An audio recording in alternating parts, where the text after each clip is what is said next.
Good evening, and welcome back to Bedtime and Historian. Imagine a city that by every ordinary measure should never have existed at all. A city with almost no land worth mentioning, no rich farmland, no mines, no forests close at hand, no great army marching at its command. A city built not on firm earth, but on mud, marsh and salt water. A city rising out of a desolate lagoon, where the tides shifted, the winds cut across the flats, and the ground itself seemed too uncertain to trust. By all logic, such a place should have remained a scattering of huts, a temporary refuge at best, and then disappeared into the sea. And yet for 1,000 years this impossible place became one of the richest, most resilient, and most admired states in the world. It became the gateway between East and West, a republic of merchants that grew into a maritime empire. This is the story of Venice, and like all the best stories, it begins not with triumph, but with fear. So, before you get comfortable, take a moment to like the video and subscribe, but only if you genuinely enjoy what I do here. And as always, I'd love to know where you're listening from tonight. Post your location and local time in the comments below. Now, dim the lights, maybe turn on a fan for that soft background hum, and let's ease into tonight's journey together. The beginning of Venice was not planned by dreamers or drawn by architects. No king pointed to the lagoon and declared that a glorious city should rise there. No empire designed it as a proud capital. Venice began as a place of refuge, a place people ran to when everything else around them was collapsing. In the 5th century after Christ, the Western Roman Empire was coming apart. The old order, which had once stretched from Britain to North Africa, was cracking under pressure from every side. Roads still ran across the land, cities still stood, villas still glittered in the sun. But the confidence that had sustained Roman civilization for centuries was failing. Northern Italy, prosperous and deeply tied to the Roman world, found itself exposed to the violence of invasion and war. The security that had seemed permanent suddenly looked fragile. Then came the shock that made the danger impossible to ignore. From the east rode the Huns, terrifying to those who faced them, swift and destructive, led in legend and memory by Attila. Their advance sent waves of panic through the region. Cities were threatened, fields devastated, settlements abandoned. The Roman population of the northeast, the people known as the Veneti, did what frightened human beings have often done when the world catches fire around them. They fled. They did not flee to a mountain fortress or a walled stronghold. They fled to the one place cavalry could not easily follow, the broad and confusing lagoon along the Adriatic coast. It was not a beautiful sanctuary then. It was not the Venice of paintings and postcards, of marble facades reflected in quiet canals. It was a hostile landscape, a maze of mudflats, salt marshes, reeds, shallow channels, and low islands that shifted with the weather and the tide. It smelled of salt and wet earth. It was exposed, uncomfortable, and poor. But it possessed one priceless advantage that mattered more than comfort or elegance. It was difficult to attack. A mounted army that could thunder across the plains of Italy was nearly useless in that watery labyrinth. The shallow waters, hidden sandbanks, and twisting channels formed a natural defence more effective than many walls. So the first Venetians were not conquerors. They were refugees. They were people who had lost homes, possessions, certainty, and the ordinary shape of life. They were fishermen, farmers, salt workers, families who had escaped with what they could carry and found themselves forced to begin again in a place that seemed barely habitable. It is one of history's quieter ironies that one of Europe's greatest powers began as an act of desperation. Those early communities did not have the luxury of romance. They had to survive. They learned how to live with brackish water, with tides, with storms, with isolation. Their new settlements rose on small islands and muddy banks, and everything about daily life had to be adapted to the demands of the lagoon. There would be no easy road systems, no wagons rolling over packed earth from one quarter to another. Water defined movement, work, and time. Boats were not accessories in such a world. They were necessity itself. Yet surviving there demanded more than courage. It demanded invention. The great question was simple and merciless. How do you build anything lasting in mud? How do you raise houses, churches, storehouses and quays when the ground beneath you seems eager to swallow them? The answer the Venetians devised was one of the most ingenious pieces of practical engineering in medieval history. They drove long, sharpened wooden piles deep down through the soft mud, thousands upon thousands of them. The piles were forced through the unstable layers above until they reached hard-packed clay beneath. This produced something like an underwater forest, dense and tightly set, creating a stable base where none had existed before. On top of these pilings, the builders laid thick timber platforms. Only then could stone foundations be placed above, and only then could real structures begin to rise. Venice, in the most literal sense, was built on an upside-down forest. Its beauty would one day seem effortless to visitors, but beneath every palace and church lay an enormous invisible labour of timber, mud, and patience. There is something revealing in that method. Venice was not founded through a grand gesture, but through repetition. One pile after another, one platform after another, one practical solution after another. It was the work of people who did not have the luxury of purity or elegance. They had to make the impossible functional before it could ever become magnificent. The lagoon also transformed the character of those who lived there. Geography does more than shape cities. It shapes habits, expectations, and ways of thinking. In Venice, the environment taught lessons every day. The residents learned to be adaptable because rigid thinking breaks quickly in a place ruled by water. They learned to value skill over appearance because survival in the lagoon rewarded competence, not boasting. They learned to be wary because safety depended on understanding hidden channels and changing conditions.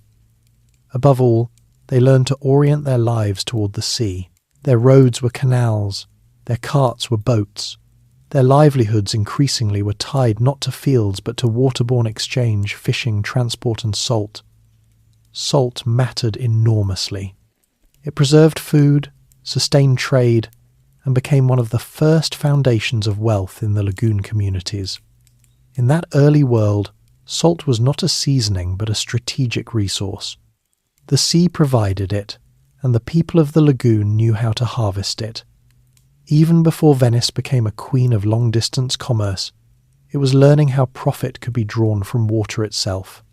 This mattered because it meant the lagoon was not just a hiding place. It could become an economic environment. At first, the settlements were little more than clusters of survival, but over time they gained permanence. Wooden structures became more substantial. Religious life took root. Trade between islands increased. Connections with the mainland, though dangerous, were never entirely severed. The refugees did not remain merely fugitives from history. Slowly, almost stubbornly, they began to create a new world. And what a peculiar world it was. Most medieval communities were defined by the land around them, its crops, roads, fortifications, and fields. Venice was defined by absence. It had almost none of that. This absence, rather than crippling the city, forced it toward a different destiny. It had little reason to become a conventional feudal society. No broad landed aristocracy could easily dominate the marsh islands in the way noble families dominated inland territories. The lagoon did not naturally produce mounted knights, castle lords, or large agricultural estates. It produced boatmen, traders, craftsmen, pilots, sailors, and people who understood movement better than possession. That distinction helps explain why Venice developed so differently from much of medieval Europe. While inland powers looked to fields and castles, the lagoon communities looked outward, toward channels, coastal routes, and the sea beyond. The sea was not an edge to them. It was the centre. It was protection, path, pantry, and possibility all at once. In those early centuries, life was still harsh. The lagoon was no paradise, and the people living there would have known that better than anyone. Water had to be managed. Disease was a danger. Storms could destroy work in a single night. Supplies from outside remained important, yet hardship has a way of training communities in realism. Venice was born without illusions. It did not inherit an ancient myth of itself as chosen or glorious.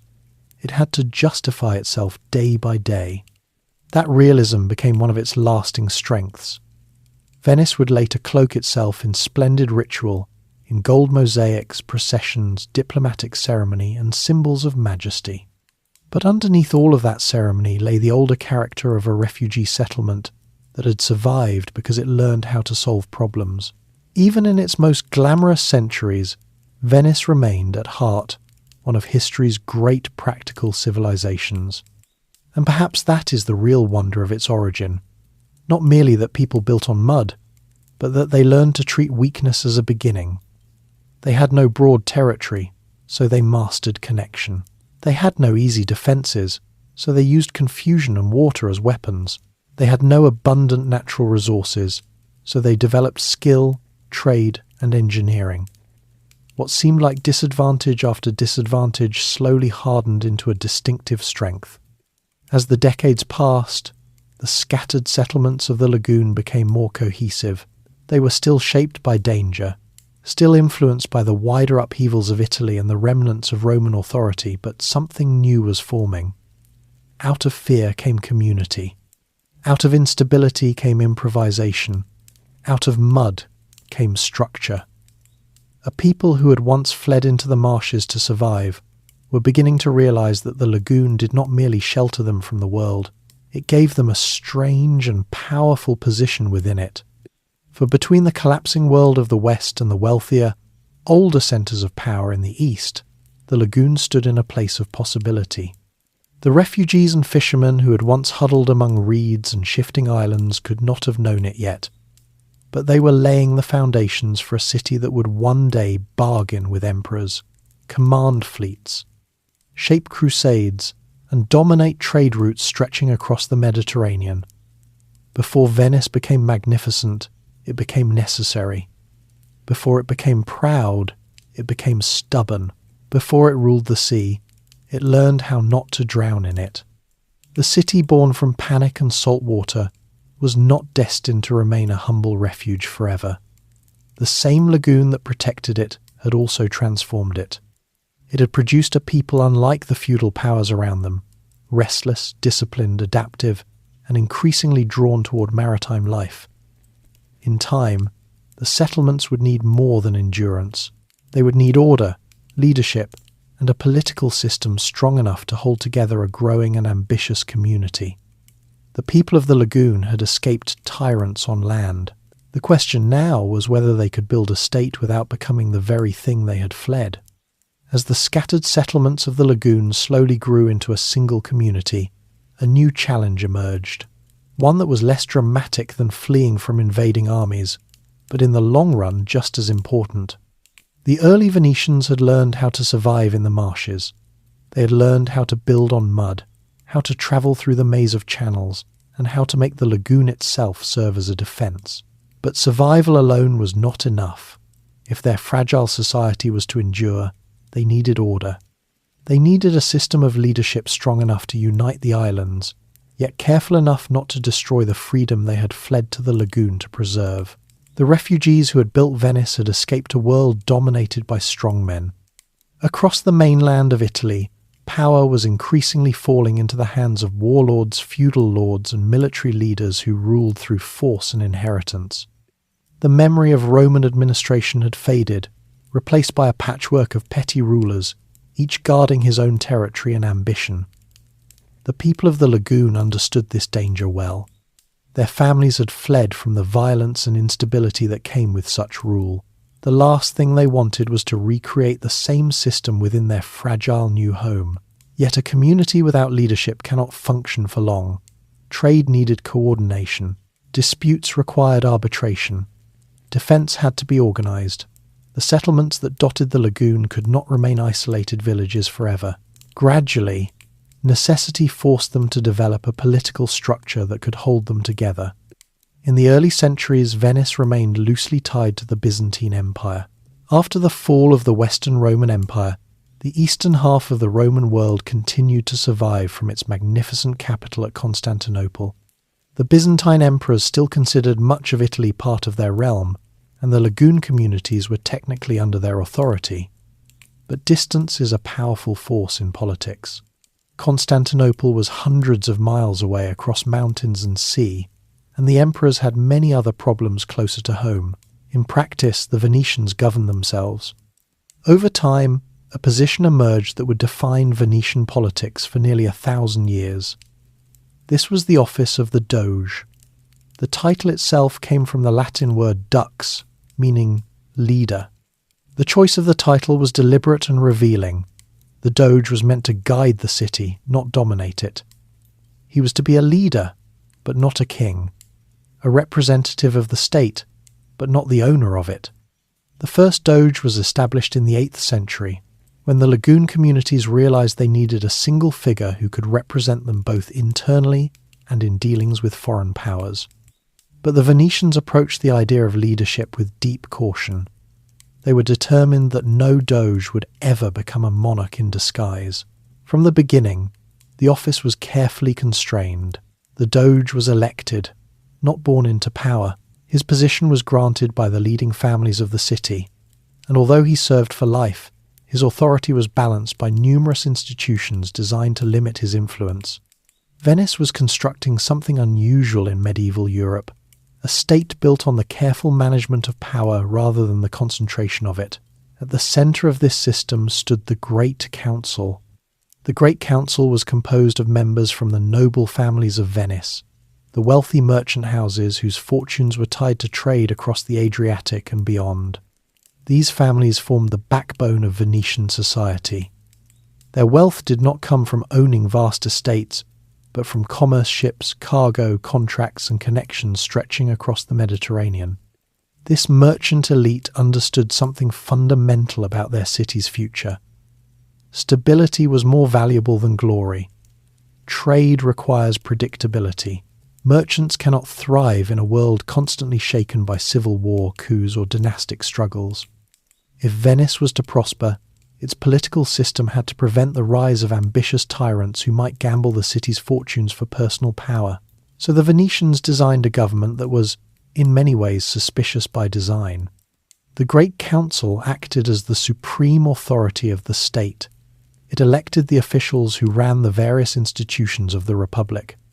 It controlled legislation, administration, and the structure of the government itself. From its ranks came the members of smaller councils that managed daily affairs. The system was complex, layered, and intentionally cautious. Even the Doge, the most visible figure of the Republic, lived under strict limitations. When a new Doge took office, he swore an elaborate oath known as the Promissione Ducale. This oath listed in detail the restrictions placed upon him. He could not appoint his own successor. He could not allow his sons to hold important public offices during his reign. He could not leave the city without permission from the councils. Even his personal correspondence was monitored. Letters addressed to the Doge were often opened and reviewed by state officials before he could read them. To modern observers, such measures might seem excessive, even paranoid. But for the Venetians, they were essential safeguards. Their entire system was built on the idea that concentrated power was dangerous. No individual, however capable, could be trusted completely. Perhaps the most famous and feared institution within this structure was the Council of Ten. The Council of Ten was created as a special committee responsible for protecting the state from internal threats. Its purpose was simple but ominous: to uncover conspiracies, treason and plots against the Republic. The council operated with extraordinary secrecy and authority. It could investigate citizens, question suspects, and impose severe punishments if it believed the stability of the state was at risk. Its presence reminded everyone in Venice that loyalty to the Republic was not merely an expectation, it was a requirement. One of the most striking symbols of this culture of vigilance could be found carved into the walls of buildings across the city. These were the famous Bocche di Leone, or lion's mouth stone letterboxes shaped like the face of a lion. Citizens could slip anonymous accusations into these slots, reporting suspected corruption, treason, or misconduct. The accusations were reviewed by officials and sometimes triggered investigations. This system created an atmosphere that balanced cooperation with caution. Venice was a society where public order and stability mattered deeply, but where the state also watched its citizens carefully. Yet remarkably, this intricate web of councils, checks, and suspicions worked. While much of medieval Europe experienced frequent political turmoil, kings battling rivals, nobles rebelling against their rulers, dynasties rising and collapsing, Venice remained comparatively stable. The system did not eliminate ambition or conflict, but it channeled them into a structure that prevented sudden upheaval. In effect, Venice had built a republic that behaved like a machine. Each part of the government had a role, and no single part could dominate the whole. Power circulated through councils, elections, committees, and procedures that were deliberately complicated. Decisions took time. Authority was shared, monitored, and limited. This complexity was not a flaw. It was the system's greatest strength. The Venetian Republic was not a democracy in the modern sense. Ordinary citizens did not have equal political power. Real authority remained concentrated within the noble merchant families who controlled the councils. But within that elite circle, governance depended on cooperation and balance rather than raw force. The result was something rare in the medieval world: continuity. Year after year, decade after decade, Venice avoided the catastrophic political crises that plagued many other states. Rulers came and went, councils changed members, but the structure itself endured. Stability allowed merchants to plan long-term ventures. It allowed shipbuilders to expand production. It allowed diplomats to negotiate treaties that could last generations. Most importantly, it allowed Venice to focus its energy on what truly defined its identity: trade. The Lagoon had produced a people whose lives were shaped by water and movement. Their city was not surrounded by farmland or defended by massive walls. Its future lay in ships, routes, ports, and exchange. While other states measured power in acres of land or numbers of soldiers, Venice increasingly measured it in cargo, contracts, and commerce. The merchant families who guided the Republic understood this clearly. Their wealth depended on safe sea lanes, reliable partners, and steady political conditions. Every institution of the Venetian state, from the Doge to the Great Council to the secretive Council of Ten, was designed to protect that commercial ecosystem. In a sense, Venice became the world's first great corporate republic. It was governed by merchants who thought in terms of profit, risk, and logistics. Their wars were often fought to protect trade routes. Their diplomacy focused on securing privileges and markets. Their laws reflected the practical concerns of shipping, contracts, and finance. But before Venice could dominate the seas, it still had to navigate a complex relationship with a much older and more powerful empire. For centuries, the Lagoon city had lived in the shadow of Byzantium, the eastern continuation of the Roman world. Constantinople, the glittering imperial capital, was one of the richest and most sophisticated cities on earth. Its influence stretched across the eastern Mediterranean, and Venice was still technically part of its sphere. That connection would shape the young republic profoundly. It would influence its culture, its art, its trade networks, and its ambitions. For a time, Venice would grow strong by serving the Byzantine Empire, but as the centuries passed, that relationship would begin to change. The servants would become partners, and eventually rivals. The Lagoon city that had once been a fragile refuge was beginning to understand its own potential. Its government had found stability. Its merchants were gaining experience. Its ships were sailing further from home. And beyond the Adriatic, in the shining capital of Constantinople, lay the wealthiest markets in the world. For the first centuries of its existence, Venice lived in the shadow of a far greater power. The Lagoon settlements might have been growing stronger, but they were still small when compared to the immense authority of the Byzantine Empire. From its magnificent capital at Constantinople, the Byzantine emperors ruled over the eastern Mediterranean, commanding armies, fleets, and cities whose wealth had accumulated for centuries. In theory, Venice was simply another distant outpost of this vast imperial world. Yet the relationship between Venice and Byzantium was never simple. Geographically, Venice belonged to the western half of Europe. It sat at the northern edge of the Adriatic Sea, facing the Italian mainland. But culturally and economically, the city increasingly looked eastward. Constantinople was the centre of wealth, luxury, and advanced civilization in the medieval world. Its influence reached across trade routes that connected Europe to the markets of Asia and the Middle East. For the merchants of Venice, that eastern orientation offered opportunities that the fragmented politics of Western Europe could not match. This connection shaped Venice deeply. Visitors entering the city in later centuries could see it immediately in the architecture and decoration of its most important buildings. The shimmering mosaics that covered the interior of St. Mark's Basilica, glowing with gold and intricate imagery, were unmistakably Byzantine in style. Craftsmen trained in the traditions of Constantinople worked in Venice or influenced its artists. The city's visual culture reflected that Eastern heritage. But the connection was not only artistic, it was practical. Venice's growing fleet made it useful to the Byzantine emperors.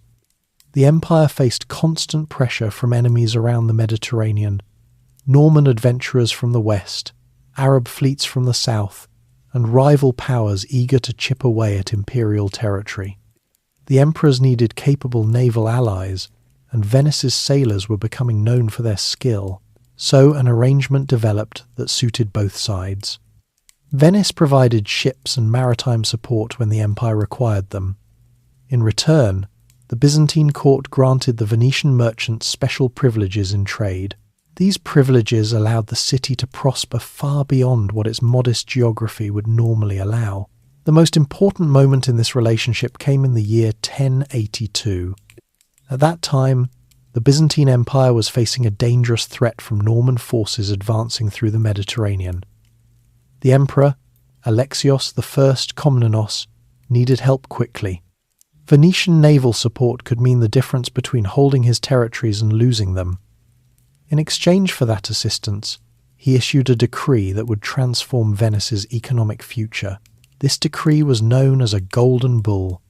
The Golden Bull granted Venetian merchants extraordinary privileges throughout the Byzantine Empire. They were allowed to trade in many imperial ports without paying the taxes that other merchants were required to pay. In some cities, they were given entire districts where they could live, conduct business, and operate warehouses and docks. Constantinople itself, the richest city in Christendom, opened its markets to Venetian traders under these special conditions. The impact was immediate and dramatic. Tax-free trade gave Venetian merchants an enormous advantage over their rivals. Competitors from cities like Genoa and Pisa had to pay duties that increased their costs. Venetian ships could move goods more cheaply and therefore sell them more profitably. Cargo flowed through their hands in ever-growing quantities: silks, spices, precious metals, fabrics, and luxury goods from the East that were coveted in European markets.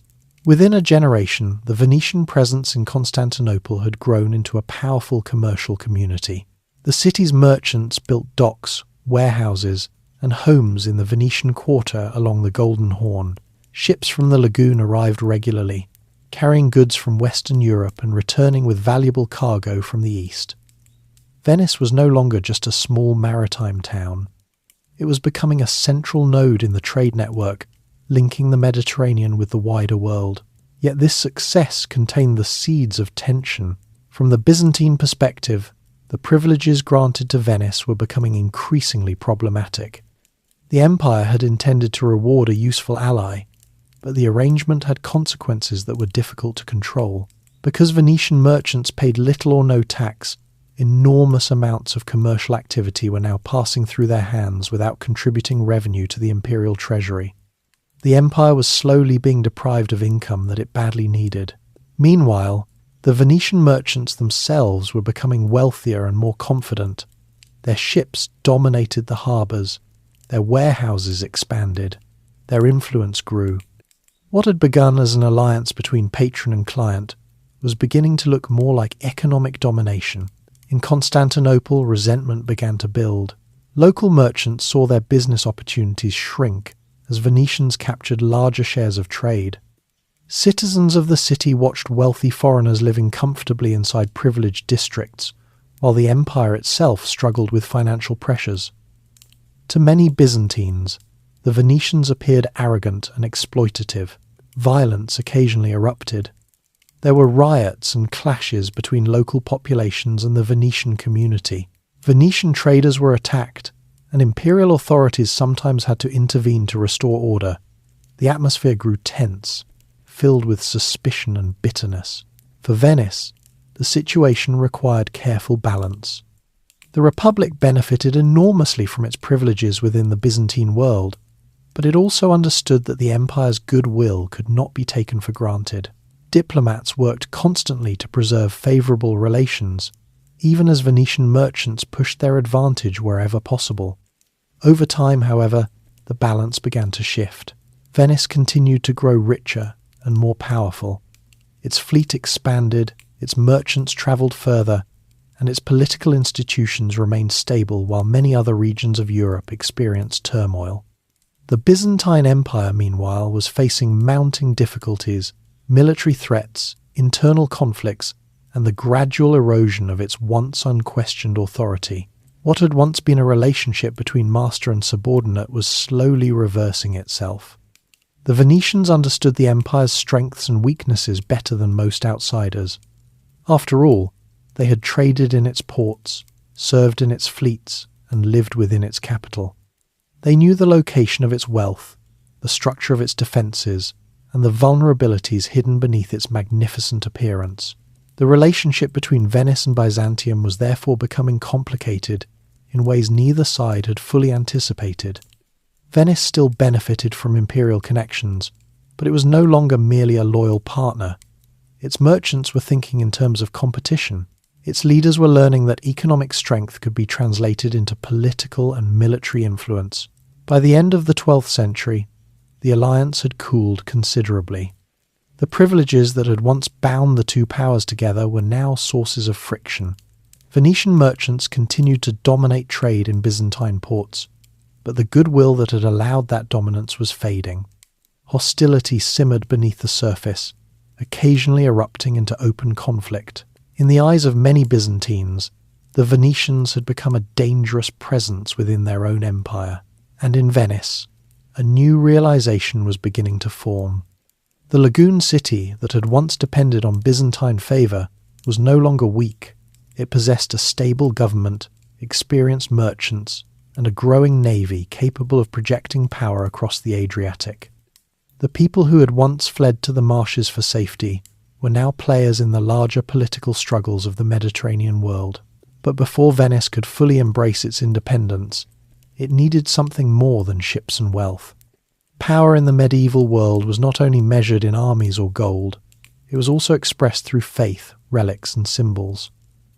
Cities competed for sacred prestige just as fiercely as they competed for trade. Rome had the tombs of apostles. Constantinople possessed holy relics gathered from across the Christian world. If Venice wished to stand among the great powers, it needed its own spiritual foundation. And so the leaders of the city began to think about something bold, something audacious enough to elevate their republic in the eyes of the Christian world. They decided Venice needed a new patron saint, not just any saint, but one whose authority could rival the greatest religious centres of the age. Their choice would lead to one of the most famous acts of holy theft in medieval history. By the early 9th century, Venice had already begun to grow into something more than a scattered refuge in the marshes. The lagoon settlements had developed stability, their merchants were travelling further across the Mediterranean, and the political structure of the Republic was slowly taking shape. The Doge and the councils governed the city with cautious balance, while ships carrying salt, timber, and goods from inland Italy began to appear more frequently in distant ports. Yet for all its growing strength, Venice still lacked something that many powerful cities possessed. It lacked a spiritual identity grand enough to match its ambitions. In the medieval world, religion was inseparable from politics. Power was measured not only in soldiers or wealth, but also in sacred authority. Cities competed fiercely for relics, bones of saints, fragments of holy objects, or anything believed to have been touched by divine figures. These relics drew pilgrims, and pilgrims brought money, prestige, and influence. A city that possessed the remains of a great saint was not just a political centre, it became a destination for the faithful across Christendom. Rome had the tombs of the apostles Peter and Paul. Constantinople possessed an enormous treasury of sacred relics gathered from across the Christian world. Other cities proudly displayed fragments of the true cross or the remains of early martyrs. Venice, by comparison, had little to offer. Its patron saint at the time was Saint Theodore, a relatively minor figure in the Christian tradition, and one closely associated with Byzantium. For a city that was gradually moving toward independence from the Byzantine world, this association felt increasingly inadequate. The leaders of Venice understood something important. If the Republic was going to stand among the great powers of the Mediterranean, it needed a patron saint of comparable stature. Not merely a local protector, but someone whose name carried weight across the Christian world. Their choice was astonishingly ambitious. They decided that Venice should claim the body of St. Mark the Evangelist. Mark was not simply a saint. He was one of the 4 authors of the Gospels, a figure whose words formed the foundation of Christian scripture. According to tradition, Mark had travelled widely as a missionary, and eventually died in Alexandria in Egypt, where his remains were preserved in a shrine that attracted pilgrims from across the region. For Venice to possess such a relic would instantly elevate its religious standing. There was, however, a very obvious obstacle. Alexandria was under the rule of a Muslim caliphate. Openly requesting the relic would almost certainly fail. Attempting to seize it by force would be impossible. The only option was stealth. In the year 828, 2 Venetian merchants set out on a mission that combined devotion, politics, and a certain amount of audacity. Their names were Buono de Malamocco and Rustico de Torcello.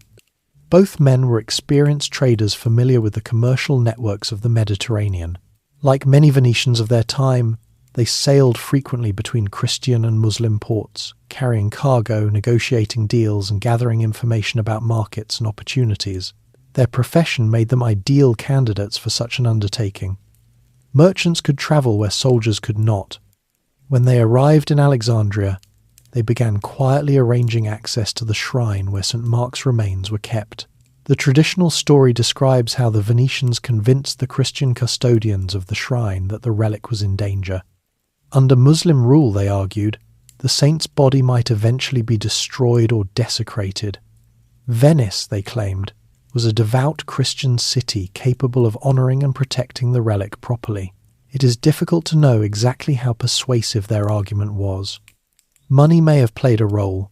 Bribery was hardly unknown in medieval diplomacy or trade, but whatever combination of persuasion and payment they used, the Venetians eventually succeeded in gaining possession of the saint's remains. Obtaining the relic, however, was only half the challenge. The greater problem was getting it out of Egypt. Ships leaving Alexandria were subject to inspection by Muslim customs officials. Cargo was examined carefully to ensure that prohibited goods or stolen property were not being smuggled out of the port. If the authorities discovered that the merchants were attempting to remove the body of a Christian saint, one revered by the local population, the consequences could have been severe. The Venetians therefore devised a plan that relied on cultural knowledge as much as boldness. They placed the saint's body inside a large basket. Then they covered it with layers of pork and cabbage leaves. To Muslim officials, pork was considered ritually impure. Contact with it was avoided whenever possible. The merchants hoped that the inspectors would recoil from examining the contents too closely. According to the story that later became part of Venetian legend, the plan worked perfectly. When the officials lifted the covering and saw the pork beneath, they immediately pulled back in disgust. Rather than investigate further, they waved the cargo through without a proper inspection. The ship departed Alexandria carrying the body of St. Mark, hidden beneath a layer of meat that no inspector wished to touch. When Buono and Rustico finally arrived back in Venice with their extraordinary cargo, the city exploded in celebration. Church bells rang across the lagoon. Crowds gathered along the canals. The relic was carried through the city in a solemn procession, while priests, nobles, and ordinary citizens watched in awe. For Venice, this moment was transformative. The city now possessed the remains of one of Christianity's most revered evangelists. Pilgrims began travelling to Venice to visit the shrine. The Republic suddenly possessed a spiritual authority that rivaled many older religious centres. To house the relic, the Venetians began constructing a magnificent new church. This would become St. Mark's Basilica. Unlike the austere Roman churches of Western Europe, the basilica was designed in a style heavily influenced by Byzantine architecture. Domes rose above the structure, while its interior walls and ceilings were covered with golden mosaics that shimmered in the candlelight. The church stood beside the Doge's palace in the great open space that would become St. Mark's Square. This arrangement was deliberate. The spiritual heart of the city stood directly beside its political centre. Religion and government were physically and symbolically intertwined. The arrival of St. Mark also gave Venice a powerful new symbol. In Christian iconography, each evangelist was represented by a creature. Mark's symbol was a winged lion holding a book. The Venetians adopted this image immediately. The Lion of St. Mark soon appeared everywhere. It was carved into stone above the gates of the city. It was stamped onto coins. It flew from the masts of Venetian warships and merchant vessels. As Venetian power expanded across the Mediterranean, the lion followed. Wherever Venice established control over a port or island, the symbol was displayed as a declaration of authority. Over time, the winged lion became one of the most recognizable emblems in Europe. For the Republic, it represented both divine protection and political independence. Venice was no longer merely a distant outpost of the Byzantine world. It had claimed its own patron saint, its own sacred symbol, and its own place in the Christian imagination. Yet while the basilica rose and pilgrims arrived, the real engine of Venetian power was being constructed somewhere far less glamorous. Beyond the elegant squares and glittering churches of the city, in the eastern district near the lagoon's edge, a vast complex was beginning to take shape behind high brick walls and guarded gates. Inside those walls, thousands of workers were building something that would astonish visitors from across Europe. It was not a palace. It was not a cathedral. It was a factory for ships. This place would become the arsenal of Venice, the industrial heart of the Republic, and the secret that allowed a small city built on mud to command one of the greatest naval forces in the medieval world. If St. Mark's Basilica became the spiritual heart of Venice, another place served as the beating mechanical heart of the Republic. It stood in the eastern corner of the city, surrounded by high red brick walls and guarded gates. To outsiders it looked like a fortress. To the Venetians it was something even more important. It was the arsenal. In an age long before modern factories, before the Industrial Revolution and the idea of mass production, the arsenal of Venice represented something astonishingly advanced. It was the largest and most efficient shipbuilding complex in Europe, a place where the Republic's naval power was forged, plank by plank, rope by rope, cannon by cannon. For Venice, ships were not simply tools of war, they were the lifeblood of the entire state. The city had no farmland worth mentioning. It possessed no great mines of silver or gold. Its survival depended on trade across the sea, and trade depended on ships. Merchant vessels carried spices, silks, and metals across the Mediterranean. War galleys protected those merchant fleets from pirates and rival powers. Without ships, Venice would simply cease to exist as a major power. The arsenal ensured that would never happen. The complex was enormous for its time. Workshops, warehouses, foundries, rope walks, timber yards, and dry docks filled the vast enclosed area. Thousands of workers laboured there, specialists in carpentry, metalworking, sail-making, rope production, and navigation equipment. These men were known as the Arsenalotti, and they formed one of the most respected and privileged groups in Venetian society. Unlike many labourers in medieval Europe, The Arsenalotti were permanent state employees. They were paid regularly by the government. They received benefits unusual for the time, including pensions and sometimes housing for their families. In return, they gave their loyalty to the Republic and guarded its industrial secrets carefully. Knowledge of how the arsenal operated was considered vital to national security. Foreign visitors were rarely allowed inside. The reason was simple. What happened in the arsenal was decades, perhaps centuries ahead of its time. Most shipyards of the medieval world built vessels one at a time. Each ship was essentially a custom project, crafted slowly by skilled artisans working on a single hull. The process could take months or even years. The Venetians approached the problem differently. They developed something remarkably similar to a modern assembly line. Instead of building each ship from start to finish in one place, the arsenal organized production into stages. Different workshops produced standardized parts in large quantities. One building might produce oars. Another would craft rudders. Others manufactured masts, ropes, pulleys, anchors, or sails. Each component was made to standard measurements, so it could fit any ship of a particular type. These parts were then stored in massive warehouses, waiting to be assembled when needed. When the Republic required a new fleet, whether for war or for commercial convoys, the production process could begin immediately. At the centre of the arsenal ran a canal used for assembly. A partially constructed hull would be floated into the canal and slowly moved from one station to another. At each stop, specialised teams of Arsenalotti would climb aboard and install the parts they had mastered.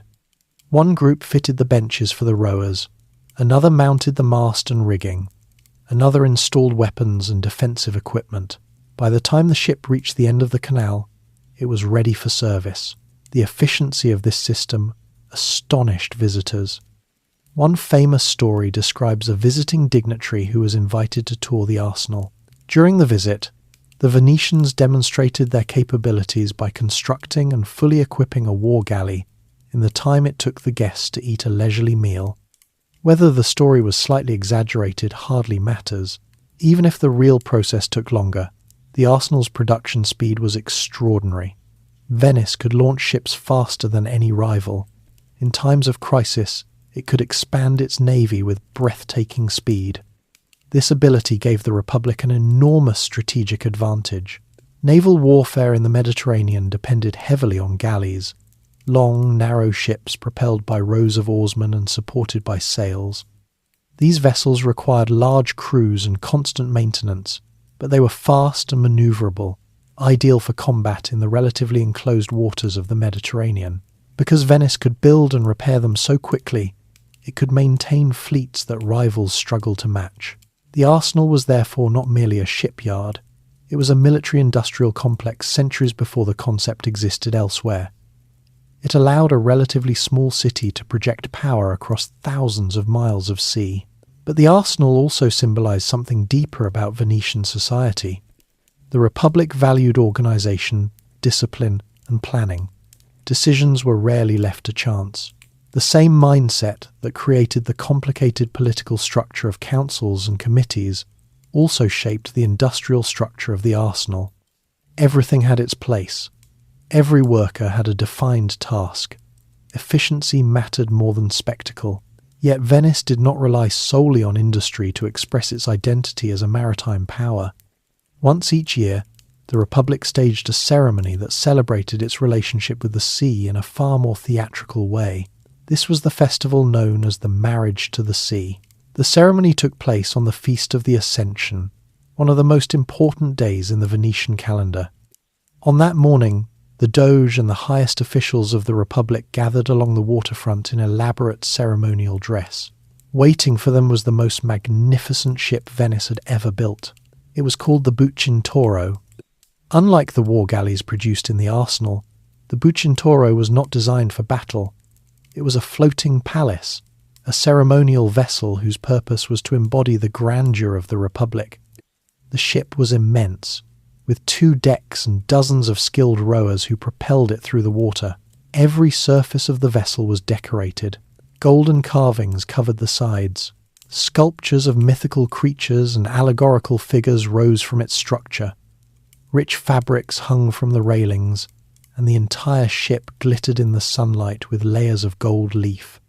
When the Bucintoro emerged from its special shelter and glided onto the lagoon, it looked less like a ship than a moving monument. The Doge boarded the vessel accompanied by senators, ambassadors, and church officials. Around them gathered hundreds of other boats, gondolas, merchant vessels, and decorated barges forming a grand procession that moved slowly through the lagoon. The entire city turned out to watch. Crowds lined the canals and waterfronts. Church bells rang across Venice. Music echoed over the water as the procession moved toward the mouth of the lagoon, where the calm inner waters met the open Adriatic Sea. There the flotilla came to a halt. The Doge stepped forward holding a golden ring.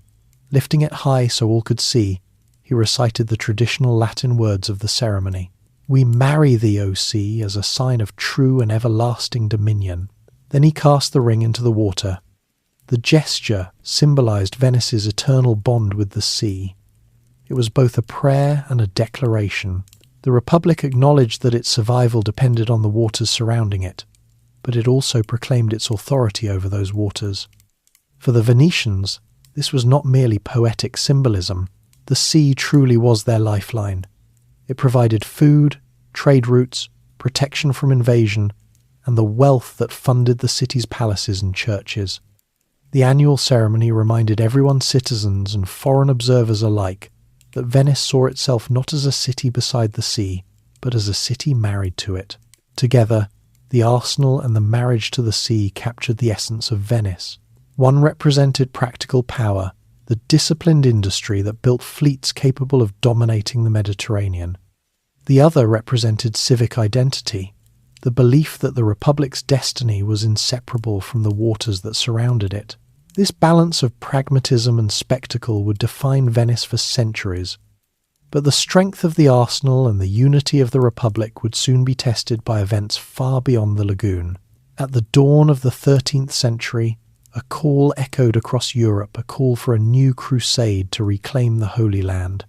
For the Knights of France and the Holy Roman Empire, it promised glory and salvation. At the dawn of the 13th century, Europe was once again stirred by a familiar call. The Pope had declared a new crusade, urging Christian rulers and knights to launch another great expedition to the Holy Land. Jerusalem, the sacred city that had once been taken by crusaders in the previous century, had fallen again under Muslim control. To many in Europe, reclaiming it was not merely a political objective, but a spiritual obligation. In 1198, Pope Innocent III proclaimed what would become known as the Fourth Crusade. Across France and parts of the Holy Roman Empire, nobles and knights answered the call. Lords gathered soldiers, priests preached sermons about salvation through holy war, and banners bearing crosses appeared across castles and towns. Yet organising such a massive expedition required more than enthusiasm. Armies needed ships to cross the Mediterranean, and there was only one place capable of providing them: Venice. By this time, the Republic had already built the most advanced shipbuilding infrastructure in Europe. The arsenal could construct fleets with remarkable speed, and Venetian sailors possessed deep experience navigating the Mediterranean. If the Crusaders wished to transport tens of thousands of soldiers to the eastern Mediterranean, they needed Venetian ships. In 1201, envoys from the crusading leaders arrived in Venice to negotiate. The Doge who greeted them was a remarkable figure. His name was Enrico Dandolo. Dandolo was already an old man, well into his 90s according to most accounts, and he was blind. But his physical limitations concealed a mind of extraordinary sharpness. Those who met him quickly realized that he possessed immense determination and a clear vision of Venice's interests. When the Crusader envoys presented their request, Dandolo understood immediately what they were asking. They wanted Venice to build and supply a fleet capable of transporting a massive army across the Mediterranean. This would require the Republic to suspend nearly all normal commercial shipping for an entire year. The arsenal would have to devote its full capacity to constructing transports and warships. Venetian sailors would need to crew them. The entire city would have to reorganize its economic life around this single project. Dandolo and the Venetian councils agreed, but at a price. The Crusaders would pay 85,000 silver marks. It was an enormous sum, one of the largest financial agreements of the Middle Ages. In return, Venice promised to provide ships capable of transporting approximately 33,000 men and 4,500 horses. The arsenal immediately began its work.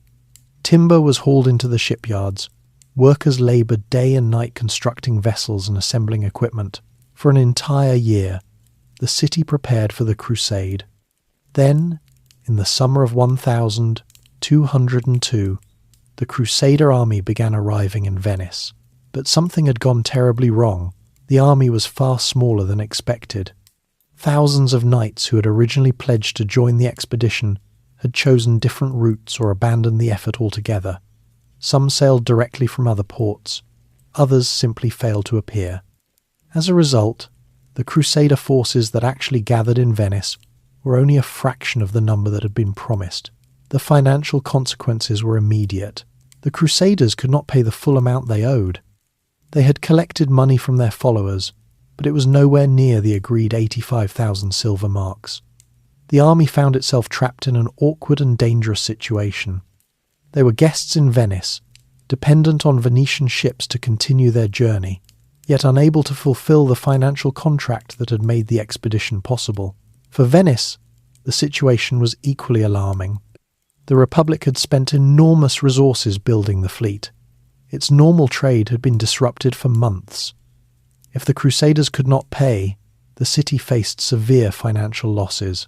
A tense stalemate developed. The Crusader army camped on the islands of the Lagoon, waiting anxiously while negotiations continued. The Venetians, meanwhile, faced the uncomfortable reality of hosting thousands of armed knights who had no way to leave. It was at this moment that Enrico Dandolo revealed his political brilliance. Rather than abandon the project or attempt to force immediate payment, he proposed an alternative solution. The Crusaders could repay part of their debt through military service. Dandolo suggested that before travelling to the Holy Land, the Crusader army could assist Venice in capturing a rebellious port city along the Dalmatian coast. This city, known as Zara, had once belonged to Venice, but had recently broken away and placed itself under the protection of the King of Hungary. From Venice's perspective, reclaiming Zara was both a matter of pride and a strategic necessity. The port sat along important trade routes in the Adriatic Sea. Losing control of it weakened Venetian influence in the region. For the Crusaders, however, the proposal was deeply troubling. Zara was a Christian city. The crusade had been proclaimed as a war against Muslim powers in the Holy Land. Attacking fellow Christians violated the moral and spiritual purpose of the expedition. Many Crusaders protested strongly against the plan. Even the Pope opposed the idea. Pope Innocent III explicitly forbade the attack and warned that anyone participating in such an action could face excommunication. But the Crusaders faced a harsh reality. They were heavily in debt to Venice, unable to continue their journey without the ships the Republic had built. Many leaders feared that refusing Dandolo's proposal could leave the army stranded indefinitely. After intense debate, the majority reluctantly agreed. To seal the agreement, Dandolo performed a dramatic act that stunned those present. During a great ceremony in St. Mark's Basilica, the elderly Doge appeared before the gathered Crusaders and declared that he himself would take the cross and join the crusade. Despite his age and blindness, he would sail with the army to the Holy Land. The gesture electrified the crowd. Here was the leader of one of Europe's greatest maritime cities personally committing himself to the crusading cause. Many Crusaders interpreted it as proof that the expedition still possessed divine purpose. In reality, Dandolo had achieved something extraordinary. He had redirected the crusade in a way that served Venetian interests. In the autumn of 1202, the massive fleet finally set sail from Venice. Hundreds of ships carried soldiers, horses, and supplies across the Adriatic Sea. Their first destination was not the Holy Land. It was Zara. When the fleet appeared before the city, the inhabitants reacted with shock and disbelief. They raised crosses and Christian banners on their walls, hoping to remind the Crusaders that they were attacking fellow believers. But the assault proceeded. After a short siege, Zara fell. The Crusaders entered the city and looted it, marking one of the most controversial episodes in crusading history. For Venice, however, the objective had been achieved. Zara was back under Venetian control. The army then settled in the captured city for the winter. Snow and cold winds swept across the Dalmatian coast while the Crusaders waited for spring to continue their journey. It was during this uneasy winter that an unexpected visitor arrived, someone whose proposal would change the entire course of the crusade. He was a young Byzantine prince named Alexios Angelos, and the offer he brought with him would tempt both the Crusaders and the Venetians in ways they had never anticipated. During the winter of 1202-1203, the Crusader army remained encamped in the captured city of Zara. The campaign had already taken a controversial turn. A Christian army had attacked and looted a Christian city, and the Pope's warnings still hung over the expedition like a shadow. Some Crusaders had already left in protest, refusing to participate further. Those who remained faced an uncertain future. It was in this uneasy atmosphere that a new figure arrived.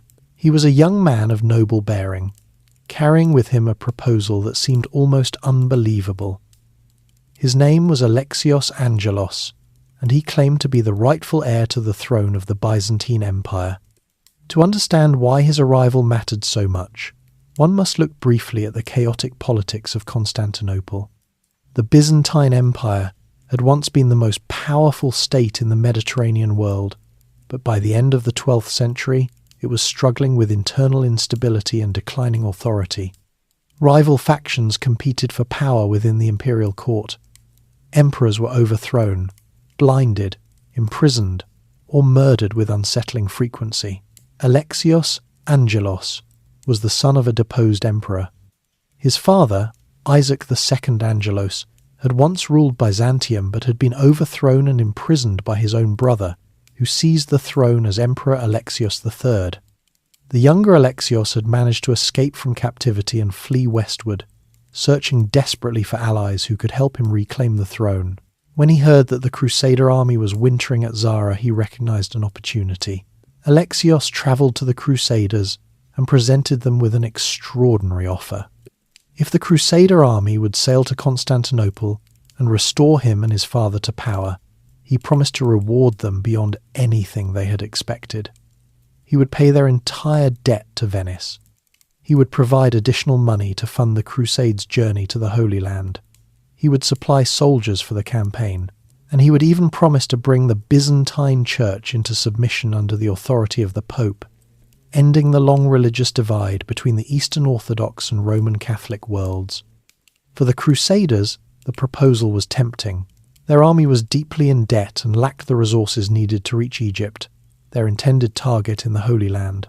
Supporting Alexios offered a way to solve those financial problems while also achieving what many considered a noble objective: restoring a rightful ruler and potentially healing the centuries-old schism between the Eastern and Western churches.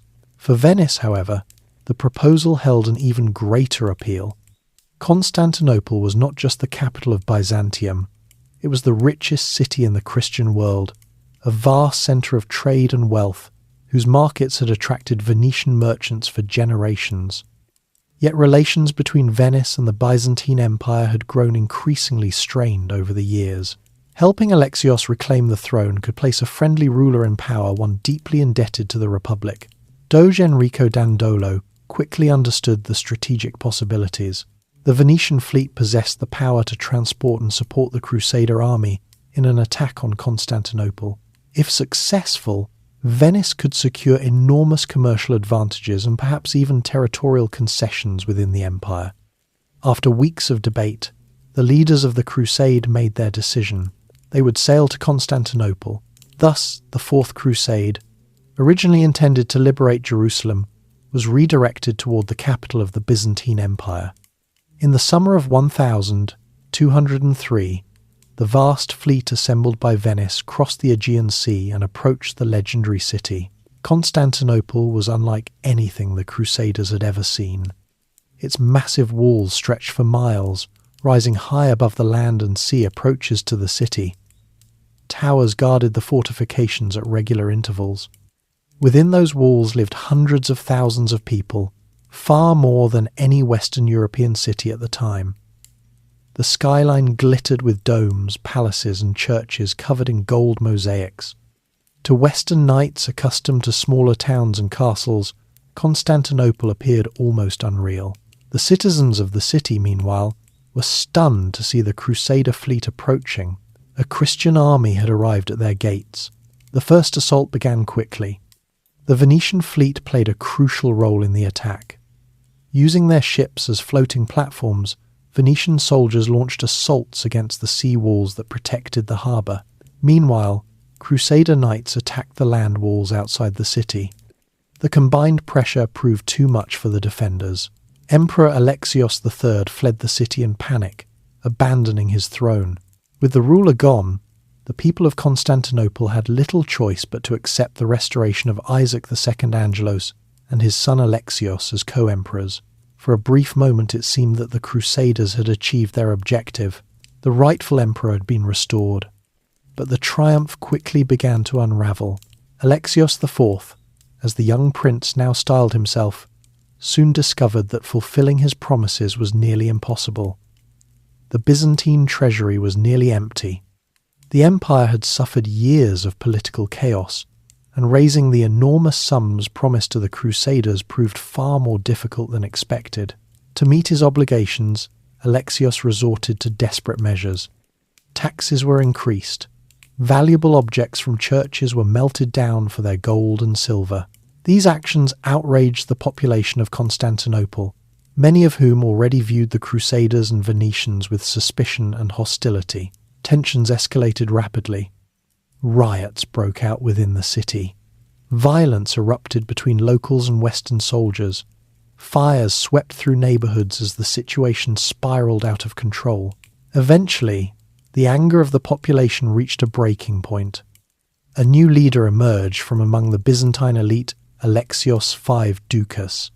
Backed by popular support, he launched a coup against the young emperor. Alexios IV was arrested and later murdered, while his father Isaac II died shortly afterward. The Crusaders suddenly found themselves in a dangerous position. Their ally was dead, their promised payment had vanished, and a hostile new emperor now ruled Constantinople.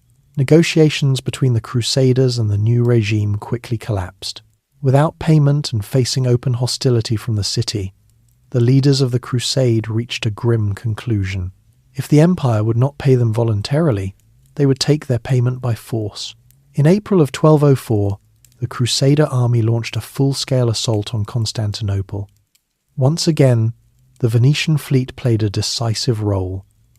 Their ships approached the sea walls, allowing soldiers to climb ladders and attack the defences directly from the harbour. After fierce fighting, sections of the walls were breached. The Crusaders poured into the city. What followed became one of the most infamous episodes of the Middle Ages. For 3 days, Constantinople was subjected to widespread looting and destruction. Churches, monasteries, and palaces were stripped of their treasures. Priceless relics and works of art accumulated over centuries were stolen or destroyed. Fires raged through districts of the city. Even the great cathedral of Hagia Sophia was not spared. Western soldiers entered the sacred building, carrying away gold, silver, and relics that had once symbolized the glory of Byzantium.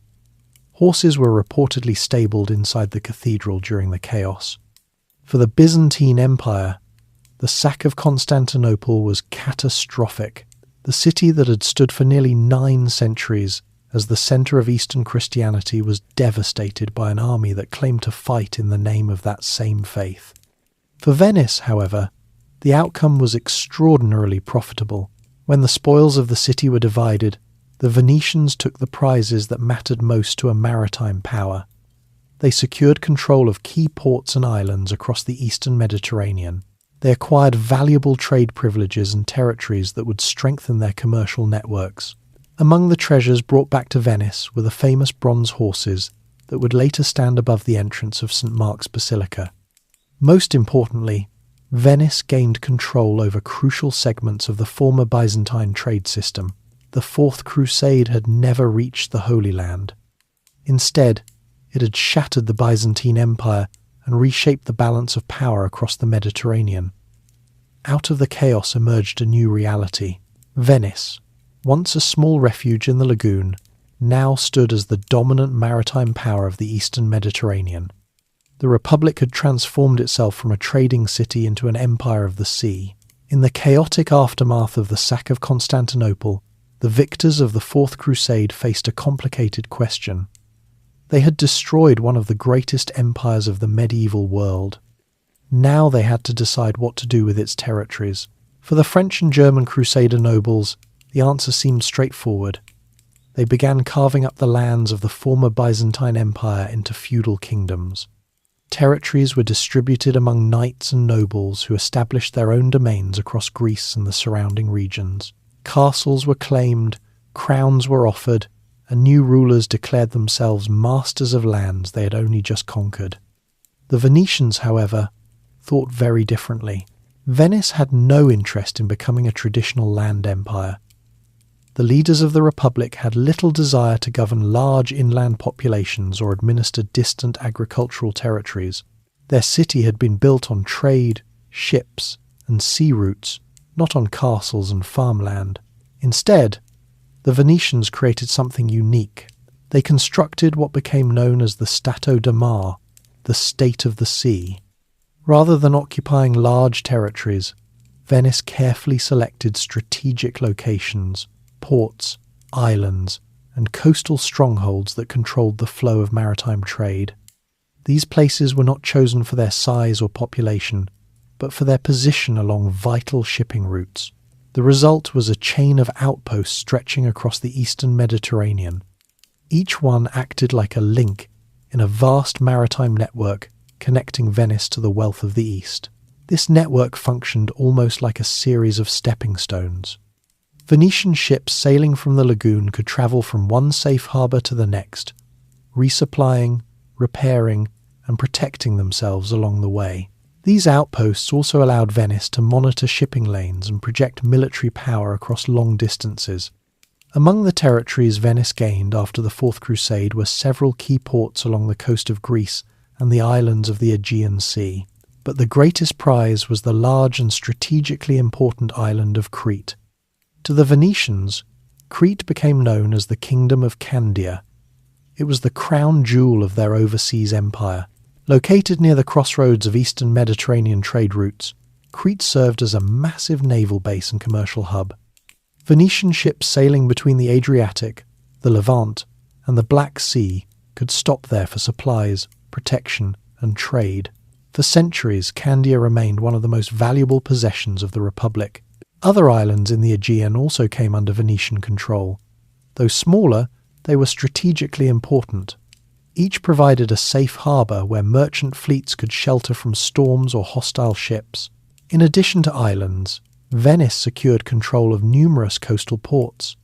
These ports functioned as trade centres where goods from the east could be collected and redistributed. Spices, silks, precious stones, metals, and luxury goods flowed through these hubs before continuing toward the markets of Europe. The system worked with remarkable efficiency. Venice had effectively constructed a maritime highway stretching from the Adriatic to the far corners of the eastern Mediterranean. Ships travelling along this route could rely on Venetian protection and infrastructure at every stage of the journey. Governance in these overseas territories was handled carefully. Rather than allowing local rulers to maintain independent authority, Venice typically appointed governors from among its own noble families. These officials were responsible for maintaining order, collecting taxes, and ensuring that trade continued to flow smoothly. Yet Venetian rule was often pragmatic. The Republic rarely attempted to completely transform the cultures of the territories it controlled. Greek populations living on islands such as Crete continued to practice their language, customs, and orthodox religion. Venetian administrators were primarily concerned with maintaining stability and protecting commerce. This practical approach allowed the empire to function with relatively limited resources. Venice did not need enormous armies to control its overseas territories. Its navy and its strategic network of fortified ports were usually enough to maintain order. By the mid-13th century, the Venetian maritime empire had become one of the most sophisticated commercial systems in the world. From the Lagoon city in northern Italy, trade routes extended outward like the spokes of a wheel. Goods from Asia passed through Middle Eastern markets, crossed the Mediterranean to Venetian ports, and eventually reached the markets of Europe. The profits from this trade were immense. But the Venetian spirit of exploration and commerce did not stop at the edges of its maritime empire. Some merchants looked even further east, beyond the familiar routes of the Mediterranean, into lands that most Europeans could scarcely imagine. Among those merchants was a young man whose name would become legendary. His name was Marco Polo. In 1271, Marco Polo was only 17 years old when he set out from Venice on what would become one of the most extraordinary journeys of the Middle Ages. He travelled with his father Niccolo and his uncle Maffeo, both experienced merchants who had already ventured deep into Asia. Unlike most Venetian traders who travelled by ship, the Polo family embarked on a long overland journey. Their route followed the ancient network of trade paths known as the Silk Road. The journey was slow and difficult. For months they travelled across the mountains of Anatolia and the deserts of Persia. They crossed harsh landscapes where water was scarce and bandits were a constant threat. Eventually they climbed into the high mountain ranges of Central Asia, the Pamir Mountains, sometimes called the Roof of the World. After more than 3 years of travel, they finally reached the court of one of the most powerful rulers on earth. His name was Kublai Khan. Kublai Khan was the ruler of the Mongol Empire in China, an empire that stretched across much of Asia. His court was magnificent, filled with diplomats, scholars and merchants from many different lands.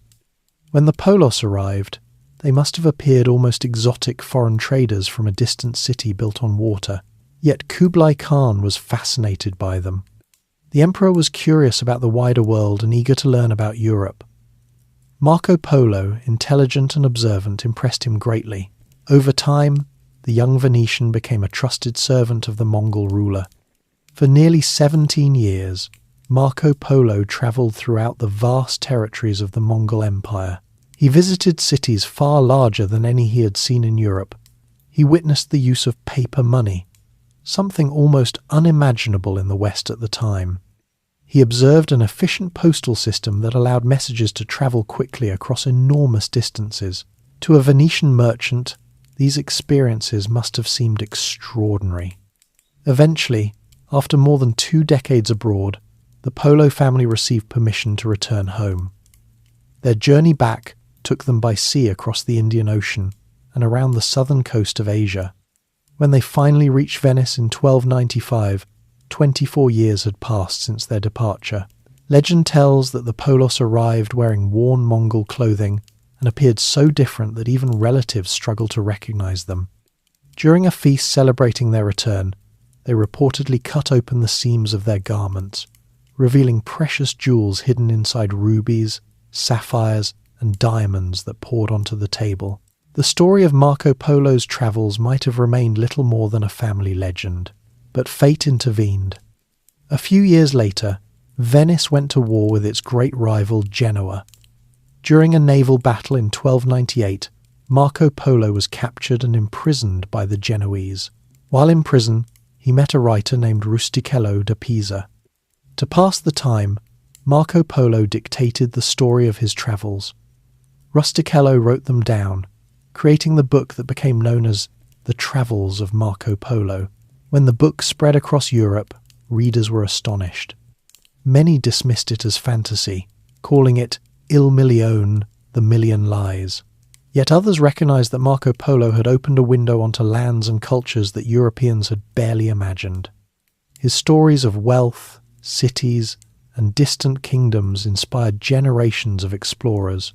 Among those who later studied his writings was a navigator named Christopher Columbus.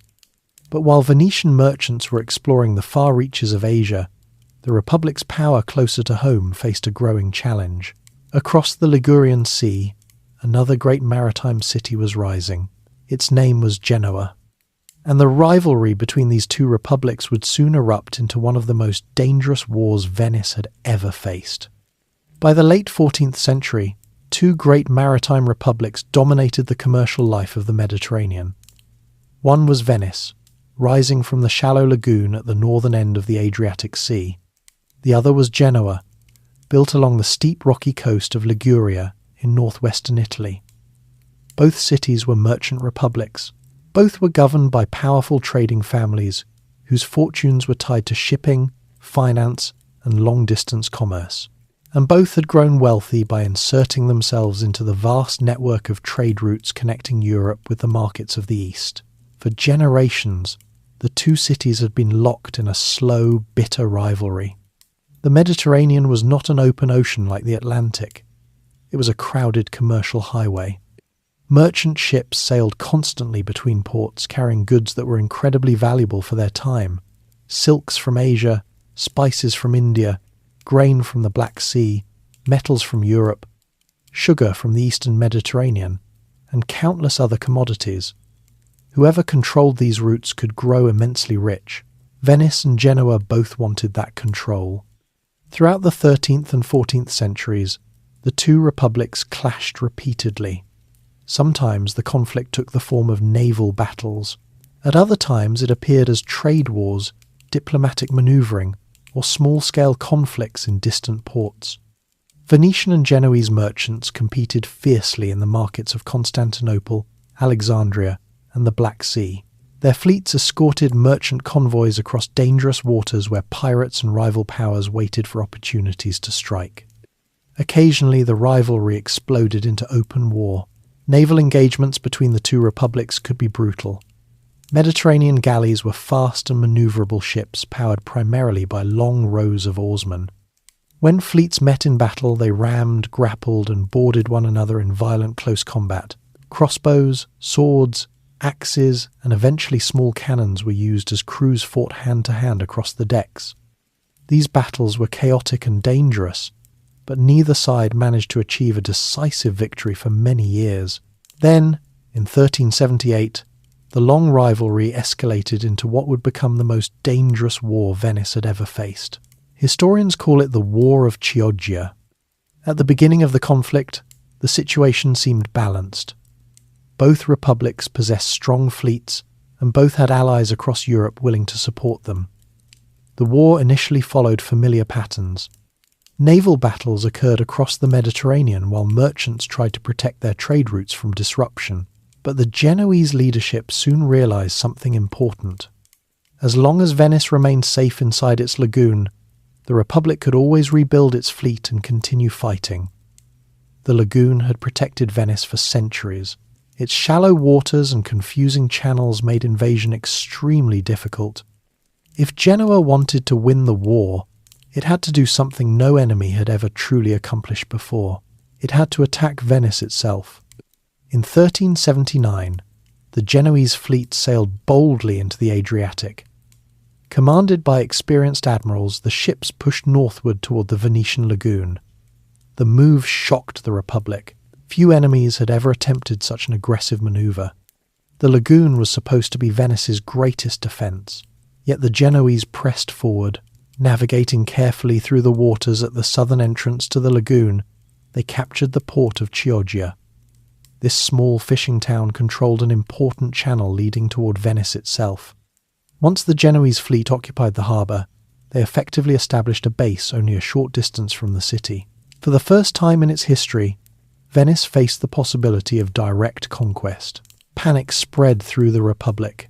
The Genoese fleet had cut off major access routes to the sea. Merchant convoys could no longer arrive safely. Food supplies from surrounding regions were threatened. If the blockade continued, Venice could slowly starve.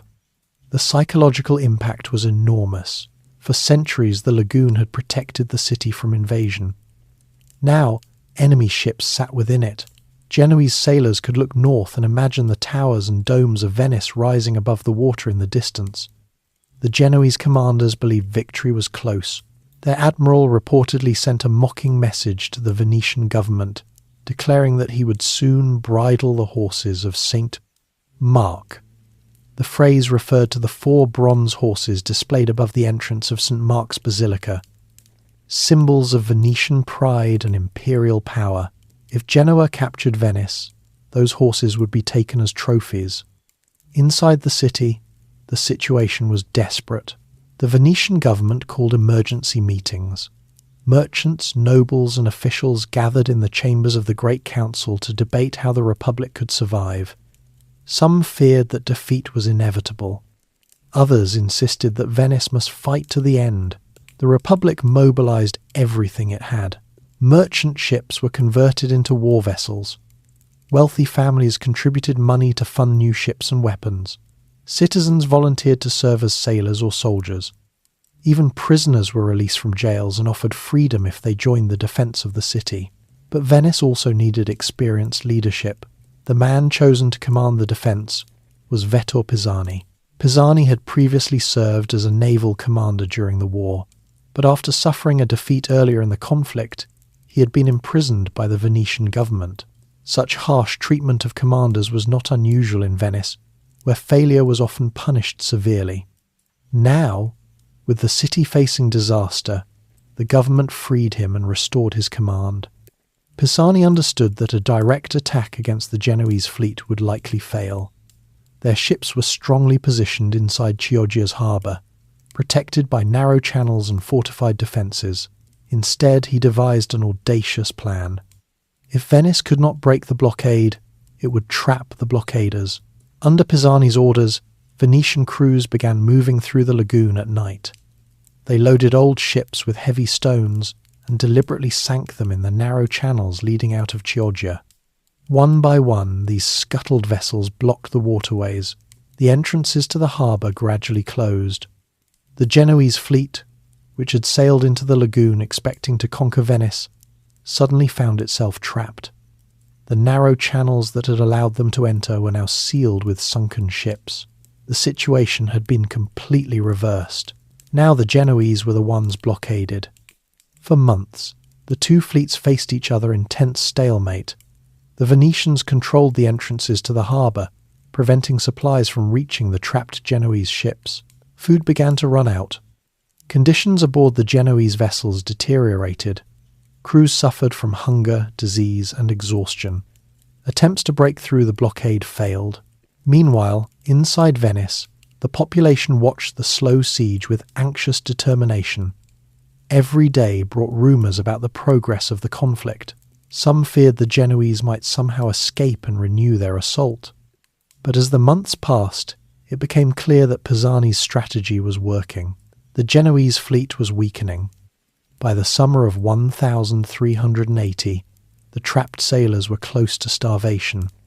Their ships were damaged, their crews exhausted, and their supplies nearly gone. Finally, the Genoese commanders had no choice. They surrendered. The victory was total. The Genoese fleet that had threatened Venice's existence was captured or destroyed. Thousands of enemy sailors became prisoners. The war effectively ended with Venice still standing as the dominant naval power of the Mediterranean. The triumph at Chioggia became one of the greatest moments in Venetian history. It proved the resilience of the Republic. Even when faced with near destruction, Venice had used ingenuity, determination, and strategic thinking to reverse the situation. Genoa would remain an important financial centre, but its ability to challenge Venice at sea had been broken.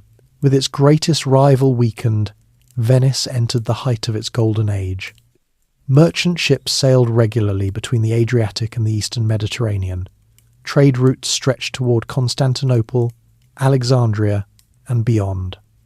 The wealth flowing into the city transformed its skyline. Palaces rose along the Grand Canal. Churches were decorated with magnificent artworks. Markets filled with goods from distant lands. At the centre of this prosperity was a single group of commodities that Europeans valued more than almost anything else. Spices. Pepper, cinnamon, cloves, and nutmeg were worth extraordinary sums in medieval Europe. They preserved meat, flavoured food, and served as medicines and luxury goods. A small sack of peppercorns could be worth a fortune, and for centuries Venice had positioned itself as the gatekeeper of the spice trade. Ships from the eastern Mediterranean brought spices to Venetian warehouses. From there, the goods were distributed across Europe, sold at prices that generated enormous profits for the Republic. The victory over Genoa meant that Venice now stood almost alone at the centre of this system. Its merchants controlled the most valuable trade routes in the Mediterranean. Its fleets protected the flow of wealth across the sea. By the late 14th and 15th centuries, Venice stood at the height of its prosperity. The Republic that had once been a cluster of fragile settlements in a muddy lagoon had grown into one of the richest and most influential cities in the world. Its fleets sailed across the Mediterranean in organised convoys. Its merchants negotiated in the markets of Alexandria, Constantinople, and the Levant. Wealth flowed steadily back into the lagoon, filling the coffers of the Republic and transforming the appearance of the city itself. At the centre of this prosperity was a trade that shaped the economy of all Europe. It was the spice trade. To modern readers, spices may seem like small luxuries ingredients that add flavour to food. In medieval Europe, however, they were vastly more important. Pepper, cloves, cinnamon, nutmeg, and other spices were among the most valuable commodities in the world. They preserved meat before the age of refrigeration, masked unpleasant flavours in stored food, and served as key ingredients in medicines. Spices also functioned as symbols of wealth. To serve heavily spiced dishes at a banquet was a way of displaying status and prosperity. Because spices came from distant lands, they were rare in Europe. Most originated in Southeast Asia and the islands of the Indian Ocean. From there they travelled along long, complicated routes through the markets of India and the Middle East before finally reaching the Mediterranean. By the time they arrived in European markets, their value had multiplied many times over. Venice had positioned itself perfectly to control this trade. The journey of spices toward Europe typically followed a predictable pattern. Arab and Indian merchants transported them across the Indian Ocean to ports in the Middle East. From there, the goods were carried by caravans across desert routes to major Mediterranean cities such as Alexandria in Egypt or Aleppo in Syria.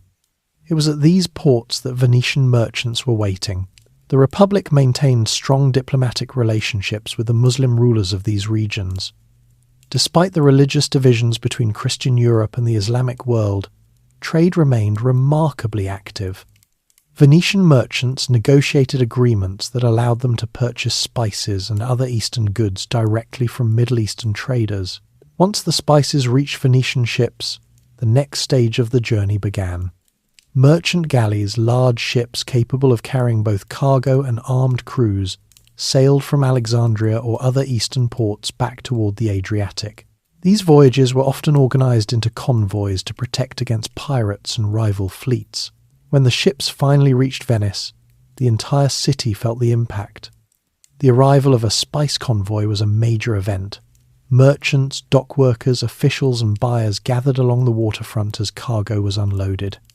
The air filled with unfamiliar scents, pepper, cinnamon, cloves aromas that hinted at the distant lands from which the goods had travelled. From the docks, the cargo moved toward the markets of the Rialto. The Rialto district was the commercial centre of Venice. Warehouses, counting houses and marketplaces filled the area.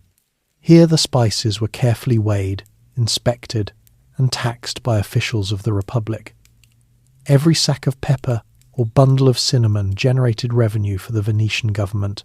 Once the goods were sold, they continued their journey across Europe.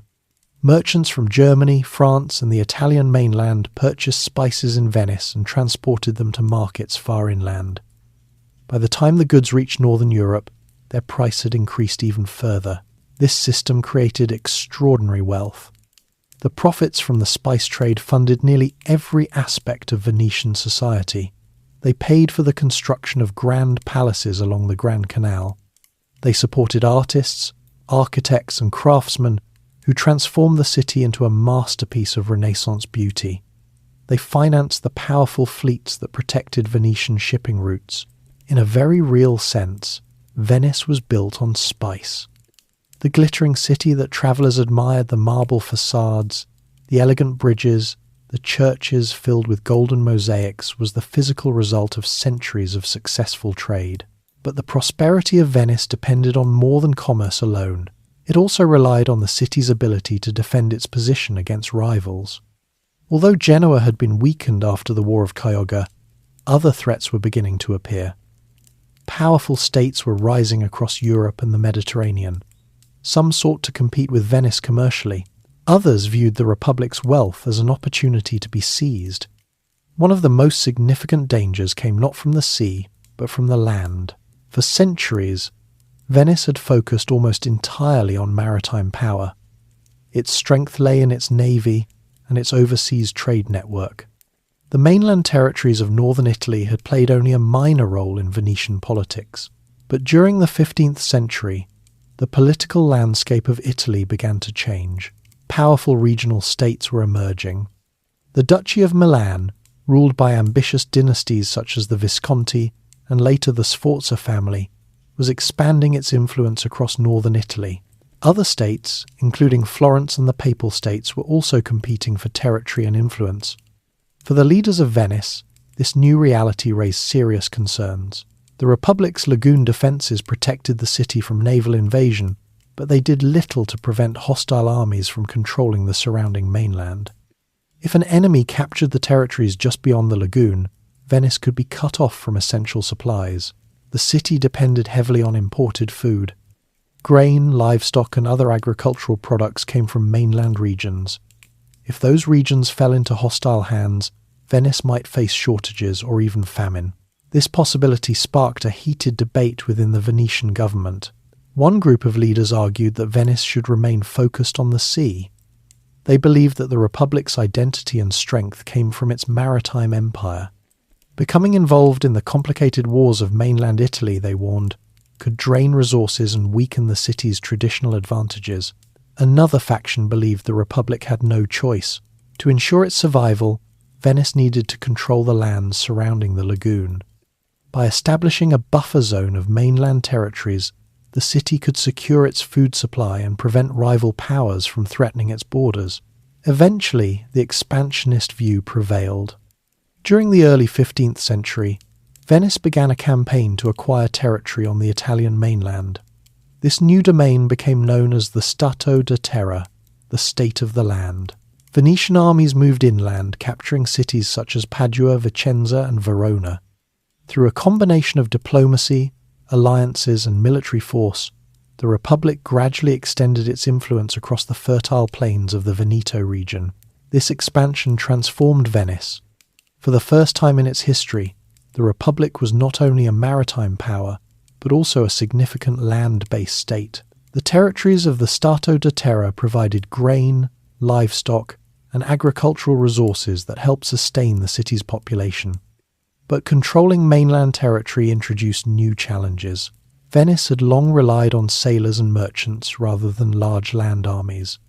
Its citizens were experts in navigation and trade, not in fighting battles on horseback across Italian fields. To solve this problem, the Republic turned to a distinctive feature of Renaissance warfare. It hired mercenaries. These professional soldiers, known as condottieri, fought for payment rather than loyalty to a particular state. They commanded private armies of cavalry and infantry that could be hired by governments willing to pay their fees. For Venice, the condottieri provided a convenient solution. The Republic could wage wars on land without transforming its own citizens into full-time soldiers. Contracts specified the number of troops, the duration of service, and the payment the mercenary commanders would receive. But the system carried risks. Mercenary leaders were ambitious men, and their loyalty depended on money. Some switched sides during conflicts if offered better contracts by rival states. Others pursued personal ambitions that conflicted with the interests of their employers. The Venetian government remained deeply suspicious of them.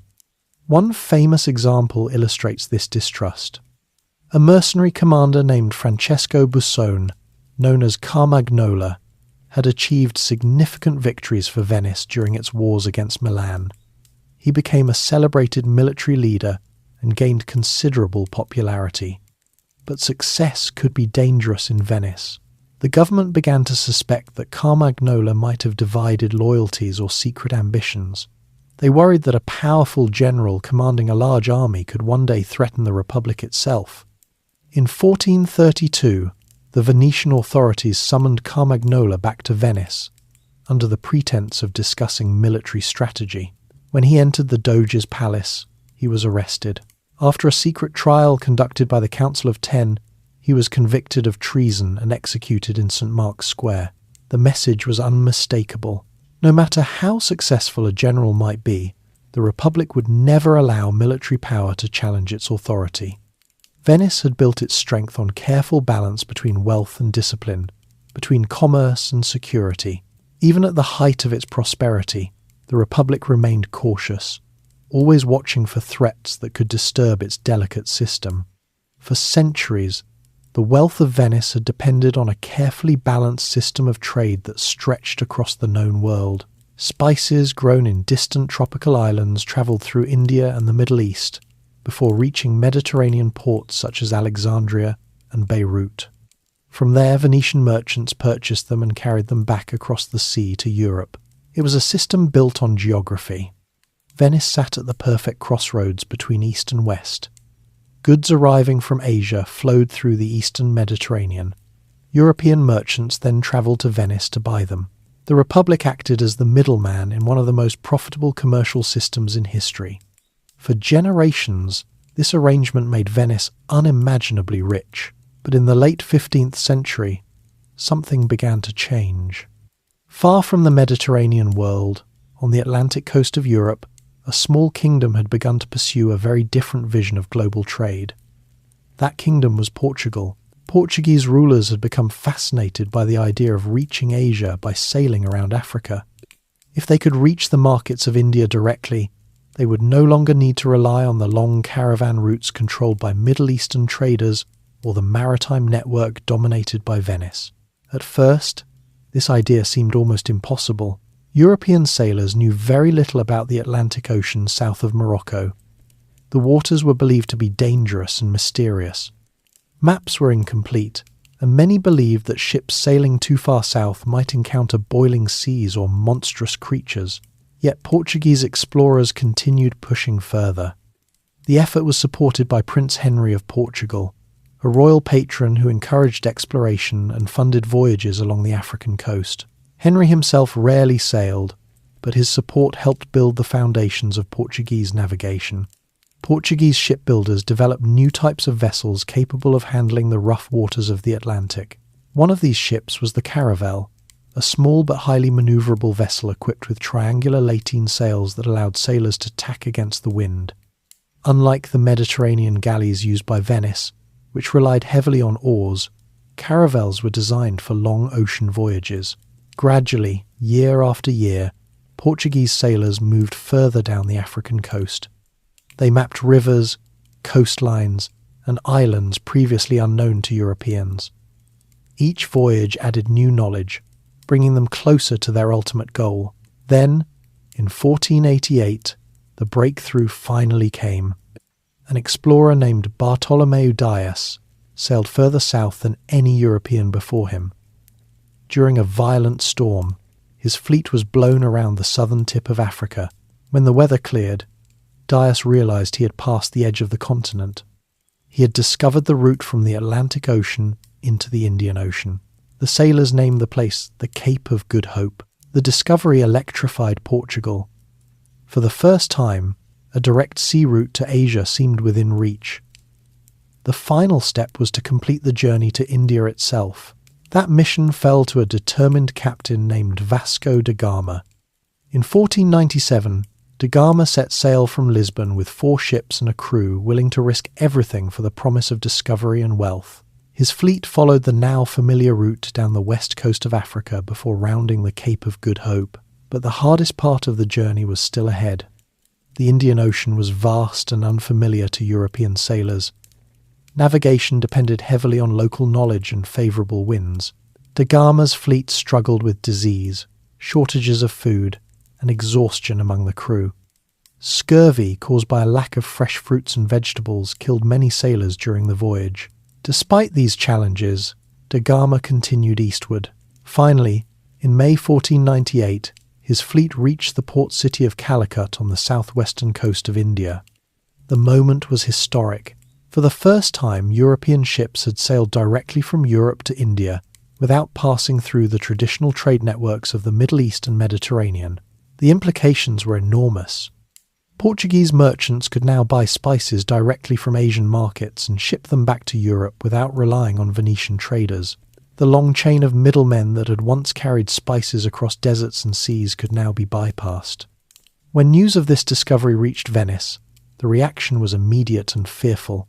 Merchants gathered in counting houses and marketplaces to discuss the reports arriving from Portugal.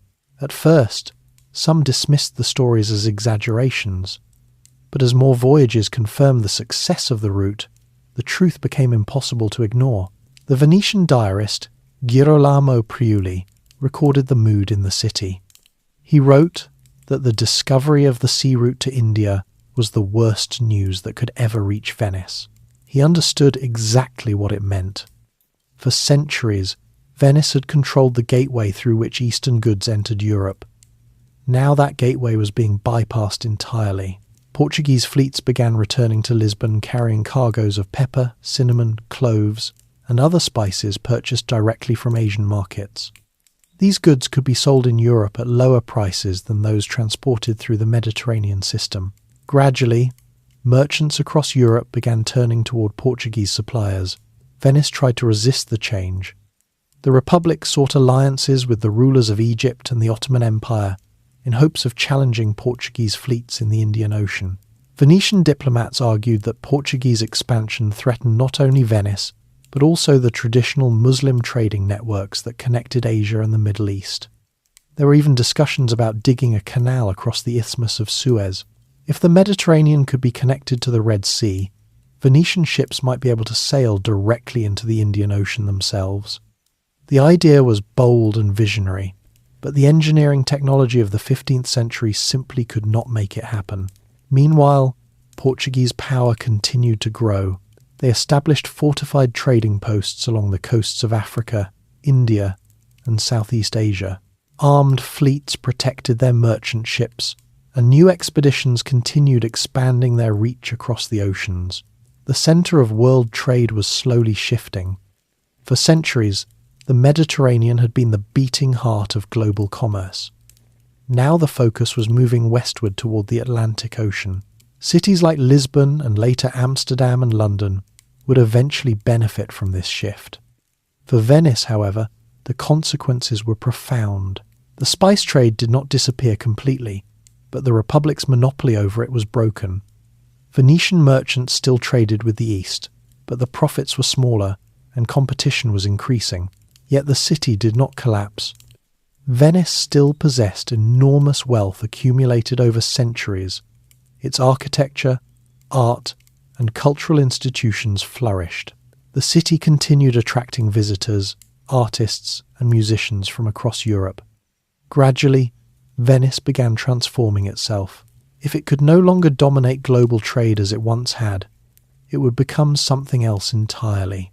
It would become the most beautiful and fascinating city in Europe. But even as Venice adapted to these changes, another powerful force was rising in the Eastern Mediterranean. A new empire, young, ambitious, and aggressive, was expanding across the lands that Venice had long considered its commercial sphere. It was the Ottoman Empire, and its rise would bring Venice into a series of brutal conflicts that would shape the final centuries of the Republic's history. While the great trade routes of the world were beginning to shift away from the Mediterranean, Venice still remained one of the most remarkable cities in Europe. Its political power might have been slowly weakening, but the Republic continued to thrive as a cultural and social centre. Visitors arriving by sea were greeted by a skyline unlike any other domes rising above the water, palaces of pale marble lining the canals, and towers that reflected in the shifting light of the lagoon. Life in Venice had always been different from life in other European cities. There were no horses pulling carts through the streets. There were no wide roads filled with wagons. The city existed on water, and the canals served as its streets. Boats carried everything: people, food, furniture, construction materials, even the coffins of the dead. Among all these vessels, one boat eventually became the most famous symbol of Venetian life. It was the gondola. The gondola was not merely a romantic tourist vessel as it is often imagined today. For centuries it served as the primary means of transportation within the city. Its design evolved carefully over generations to suit the unique environment of the Venetian canals. The boat was long and narrow so it could glide through tight waterways. Its bottom was flat, allowing it to move easily through the shallow waters of the lagoon. Most interesting of all, the hull was slightly asymmetrical. This unusual shape allowed a single gondolier standing at the back of the boat to propel it forward using only one oar. By adjusting the angle and pressure of each stroke, the gondolier could steer the vessel in a straight line despite rowing from one side. It was a simple but brilliant design. The gondoliers themselves became a distinctive part of Venetian society. They belonged to a powerful guild, and their profession required skill and experience. Navigating the canals of Venice was not as easy as it appeared. The waterways formed a complex labyrinth of narrow passages, hidden corners, and busy intersections where boats constantly crossed paths. A skilled gondolier needed to understand the rhythm of the city. He needed to know when certain canals became crowded, how tides affected water levels, and how to maneuver quickly around other vessels. Gondoliers often served as guides, messengers, and sometimes confidants for the passengers they carried. They knew the city better than almost anyone else. During the height of Venice's prosperity, gondolas also became symbols of wealth and status. Noble families competed with one another to own the most lavishly decorated boats. Gondolas were covered with colourful fabrics, gilded carvings, and elaborate ornaments. Some displayed family crests or expensive decorations that announced the importance of their owners. The canals of Venice gradually became floating exhibitions of aristocratic wealth. For a republic that prided itself on political stability and balance, this growing display of luxury created an uncomfortable situation. Venetian leaders feared that such extravagant competition could disturb the delicate social order of the city. If noble families constantly attempted to outshine one another in public displays of wealth, it might encourage rivalries or political tensions. So the government intervened.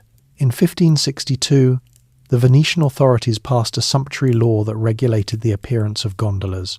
According to this law, almost all gondolas had to be painted a simple, uniform black. Decorations were restricted. The result was one of the most recognizable visual traditions in the world. The elegant black gondola gliding through Venetian canals became a symbol of the city itself. The law revealed something important about the Venetian mindset. The Republic believed in controlling public appearances while allowing private wealth to flourish behind closed doors. Noble families could enjoy luxury inside their palaces, but public displays were carefully regulated to preserve the image of equality among the ruling elite. This careful balance between freedom and control extended into many areas of Venetian life, including religion.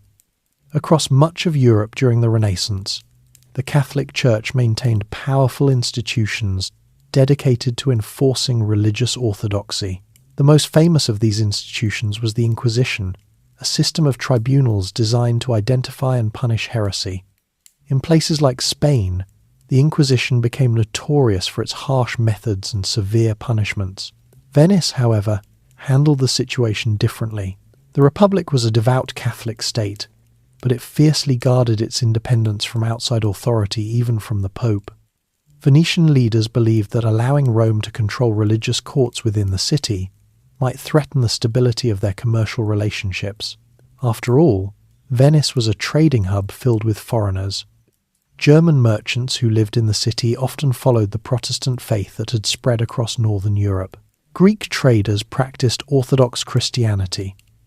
Jewish communities played an important role in finance and commerce. If a strict Roman Inquisition aggressively prosecuted these groups, it could damage Venice's economy. So the Republic created its own version of the system. The Venetian Inquisition operated with a unique structure. Religious officials participated in the tribunal, including representatives of the papacy, but alongside them sat 3 lay observers appointed by the Venetian government. These observers were members of the Venetian nobility. They did not vote directly in the tribunal's decisions, but their presence ensured that the state remained aware of every investigation. If a trial threatened political stability or commercial interests, the government could intervene.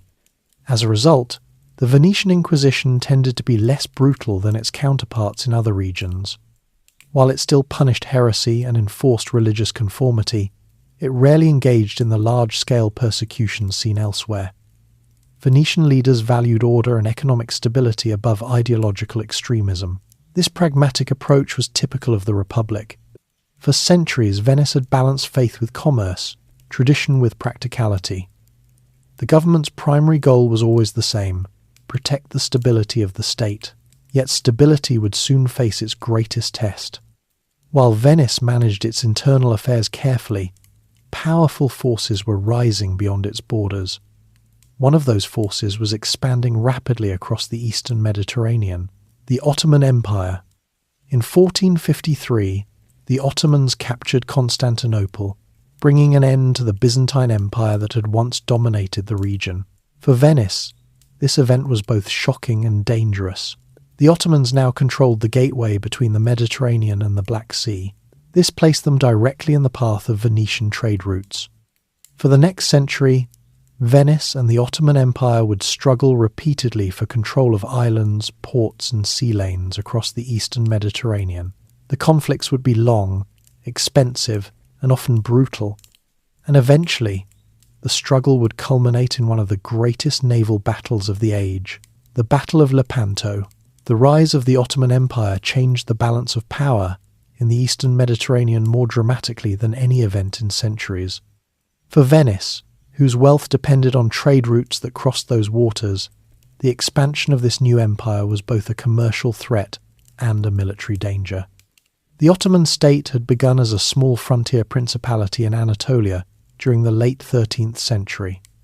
Over the following 200 years it expanded relentlessly. Ottoman armies pushed westward into the Balkans, absorbing territories that had once belonged to Byzantium and other Christian kingdoms. Their soldiers were disciplined and experienced, their leaders ambitious, and their empire increasingly organized around a powerful central authority. In 1453, the Ottomans achieved their greatest early victory. Under Sultan Mehmed II, their armies captured Constantinople, the ancient capital of the Byzantine Empire. After a long siege, the massive walls that had protected the city for nearly 1,000 years finally fell. The conquest shocked the Christian world. Constantinople had been one of the greatest cities on earth, a centre of culture, wealth, and religious significance. For Venice, the consequences were immediate. The Republic had maintained strong commercial connections with Constantinople for centuries. Venetian merchants had lived in the city, traded in its markets, and depended on its position as a gateway to the Black Sea. Now that gateway was controlled by a powerful new empire. The Ottomans did not immediately destroy Venetian trade. In fact, commerce continued between the two powers for many years. The Ottomans valued trade just as much as the Venetians did. Venetian merchants still sailed to eastern ports and negotiated agreements with Ottoman officials, but the relationship was fragile. As Ottoman expansion continued, Venice began losing territories that had once formed part of its maritime empire. Islands in the Aegean Sea came under pressure. Fortified ports that had once served as Venetian outposts faced attack. War between the two powers became almost inevitable. Throughout the 15th and 16th centuries, Venice fought several conflicts against the Ottoman Empire. These wars were expensive and exhausting. Each side sought to control key islands and coastal territories that dominated Mediterranean trade routes. The struggle reached one of its most dramatic moments in 1570. That year, the Ottomans launched a massive invasion of the island of Cyprus, one of Venice's most valuable overseas possessions. Cyprus had been under Venetian control for decades and served as a major commercial and strategic centre in the eastern Mediterranean. The Ottoman army landed in overwhelming numbers. Venetian defenders fought fiercely, but the island cities gradually fell. The long siege of Famagusta, the last Venetian stronghold on Cyprus, became legendary for its courage and brutality. When the city finally surrendered in 1571, the Ottoman commander executed the Venetian governor in a particularly gruesome manner. The fall of Cyprus sent shockwaves through Europe. The Ottoman Empire now appeared unstoppable. Christian leaders feared that the Ottomans might eventually dominate the entire Mediterranean. In response, Pope Pius V organised a coalition of Christian powers known as the Holy League. This alliance brought together several states that had previously been rivals. Spain, the Papal States, Venice and other Italian powers agreed to combine their naval forces in order to confront the Ottoman fleet. The resulting armada was enormous. More than 200 ships gathered under the command of Don John of Austria, the half-brother of the Spanish king. Venetian galleys formed a large portion of the fleet. Many of the most experienced sailors in the Mediterranean served aboard these ships. Among the Venetian contributions were a new type of warship known as the galleass. The galleass was larger and heavier than a traditional galley. It combined sails and oars for propulsion, but also carried a powerful array of cannons along its sides. These ships functioned almost like floating fortresses, capable of delivering devastating artillery fire. In October 1571, the two great fleets finally met in the Gulf of Patras near the Greek coast. The scale of the battle was immense. More than 400 ships and tens of thousands of sailors and soldiers participated. It was one of the largest naval engagements since the battles of ancient Rome and Carthage. As the fleets approached each other, the Venetian galleasses moved forward into position. When the Ottoman fleet came within range, the galleasses unleashed their cannons. The effect was devastating. The heavy artillery shattered the Ottoman formation before the main fleets even collided. Ships were damaged or sunk, and confusion spread through the Ottoman ranks. Then the two armadas clashed. Galleys rammed each other. Grappling hooks locked ships together. Soldiers leapt across decks, fighting with swords, axes, and firearms. The sea filled with smoke from cannon fire, and the cries of thousands of men locked in brutal combat. The battle raged for hours. Gradually, the Holy League gained the advantage. The death of the Ottoman admiral during the fighting caused confusion among the Ottoman crews. One by one, their ships began to retreat or surrender. By the end of the day, the Ottoman fleet had been largely destroyed. The Battle of Lepanto became one of the most celebrated victories in European history. Thousands of Christian galley slaves who had been forced to row Ottoman ships were freed during the battle. Across Europe, news of the victory was greeted with jubilation. For Venice, the triumph was a moment of enormous pride. Yet the victory did not solve the Republic's deeper problems. The alliance of the Holy League soon collapsed due to political disagreements among its members. Without continued support from Spain and other allies, Venice could not sustain the war alone. Eventually, the Republic was forced to sign a peace treaty with the Ottoman Empire. The treaty required Venice to surrender Cyprus permanently. Despite the heroic victory at Lepanto, the balance of power in the eastern Mediterranean had already begun shifting. The Ottoman Empire remained strong, and Venice's ability to defend its maritime empire was weakening. But an even greater challenge to Venice's dominance was already underway. While Venice and the Ottomans fought for control of Mediterranean waters, explorers from Western Europe were opening entirely new routes across the oceans, and those new routes would soon change the world. While Venice struggled against the growing power of the Ottoman Empire in the eastern Mediterranean, a quieter but far more transformative change was unfolding elsewhere in the world. It did not involve armies or sieges. It did not involve captured islands or naval battles. Instead, it involved maps, ships, and a new understanding of the oceans. For centuries, the Mediterranean Sea had been the centre of global commerce. It was the meeting place of civilizations, Europe, North Africa, and the Middle East, all connected through its waters. Venice had thrived in this environment. Its fleets moved easily between ports, and its merchants controlled the distribution of valuable goods flowing from Asia into Europe. But the age of exploration was shifting that centre of gravity. The Portuguese voyages around Africa had opened a direct sea route to India and the spice markets of Asia. Spanish expeditions, including Christopher Columbus's journey in 1492, had revealed the existence of entirely new continents across the Atlantic. Soon after, explorers such as Ferdinand Magellan would demonstrate that the oceans of the world were connected in ways Europeans had never imagined. Trade was no longer limited to the Mediterranean. The Atlantic Ocean was becoming the new highway of global commerce. This change had enormous consequences for Venice. For centuries, Venetian merchants had acted as the middlemen between Eastern goods and European markets. Spices from India and Southeast Asia passed through the Middle East before reaching the Mediterranean, where Venice purchased them and distributed them across Europe. Now Portuguese ships could bypass that system entirely. They sailed directly to India, loaded their ships with spices, and returned to Lisbon. From there the goods spread throughout Europe at prices Venetian merchants could not easily match. The Republic's economic dominance began to erode. Venice remained wealthy, but the incredible profits of the spice trade slowly declined. Other European powers, Spain, Portugal, and eventually the Dutch and English, were building global empires that stretched across oceans far beyond the reach of Venetian fleets. Yet Venice did not collapse into ruin. Instead, the city gradually transformed itself. If it could no longer dominate the world through trade and naval power, it would dominate through culture, beauty, and spectacle.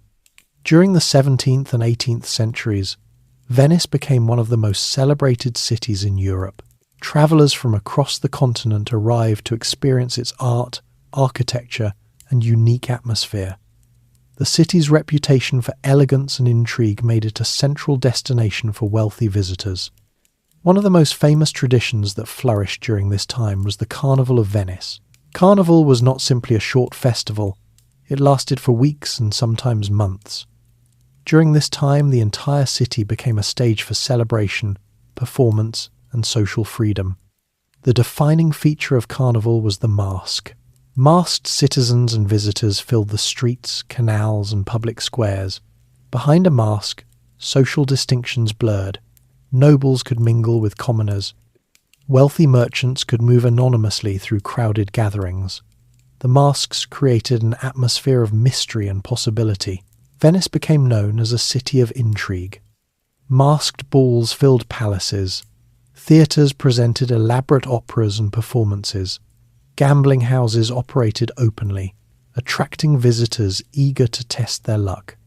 The Republic even established one of the world's first legal gambling establishments, the Ridotto, in 1638. Here, aristocrats and travellers gathered to play games of chance beneath glittering chandeliers. Venice also became famous for its courtesans.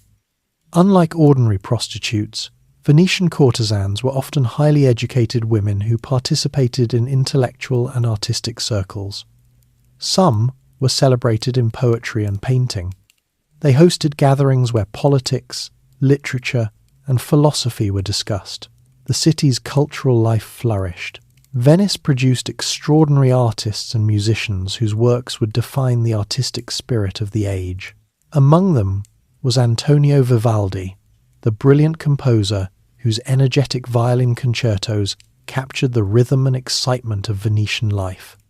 Vivaldi spent many years teaching music to girls at a Venetian orphanage known as the Ospedale della Pietà.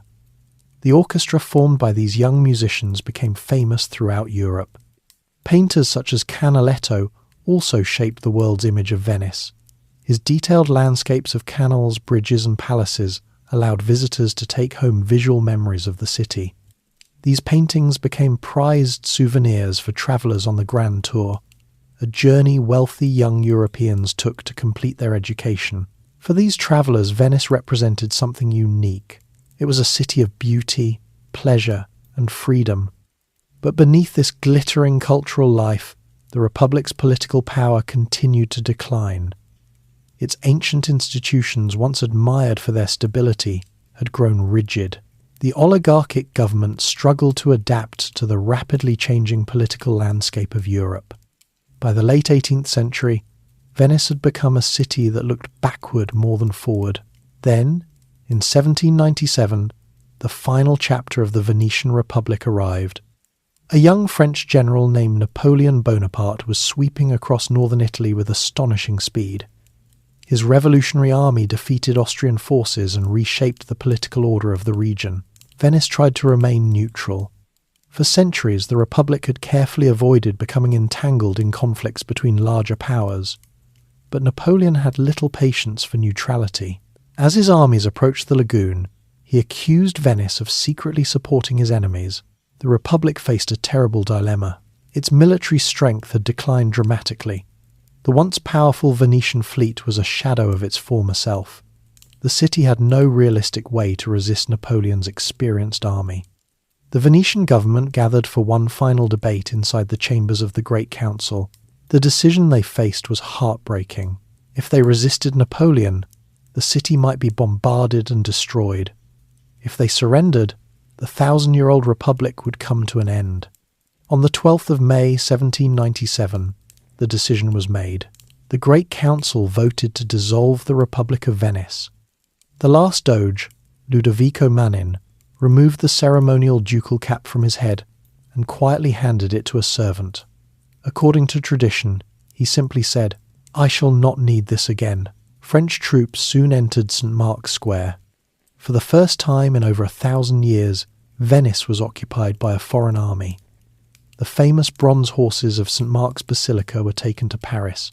The golden state barge, the Bucintaro, was destroyed. The Serenissima, the most serene republic, was gone. Yet Venice itself did not disappear. In the years that followed, the city passed between French and Austrian control before eventually becoming part of the unified Kingdom of Italy in 1866. The Republic was gone, but its legacy remained everywhere. The financial practices developed by Venetian merchants shaped modern banking and accounting. Words like bank, credit, and debit trace their origins to the commercial culture of Italian cities.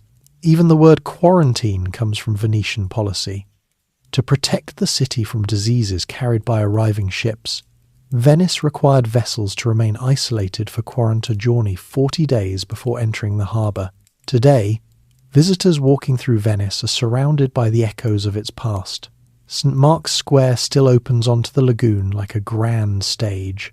The Doge's palace still stands beside the basilica where the relic of St. Mark rests.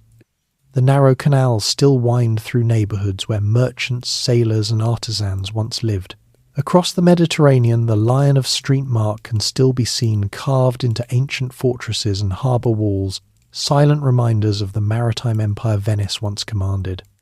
In the end, the greatest achievement of Venice was not simply its wealth or its power. It was the fact that a community of refugees, fleeing invasion and building homes on muddy islands, created one of the most extraordinary civilizations in history, a city that should never have existed, and yet endured for 1,000 years.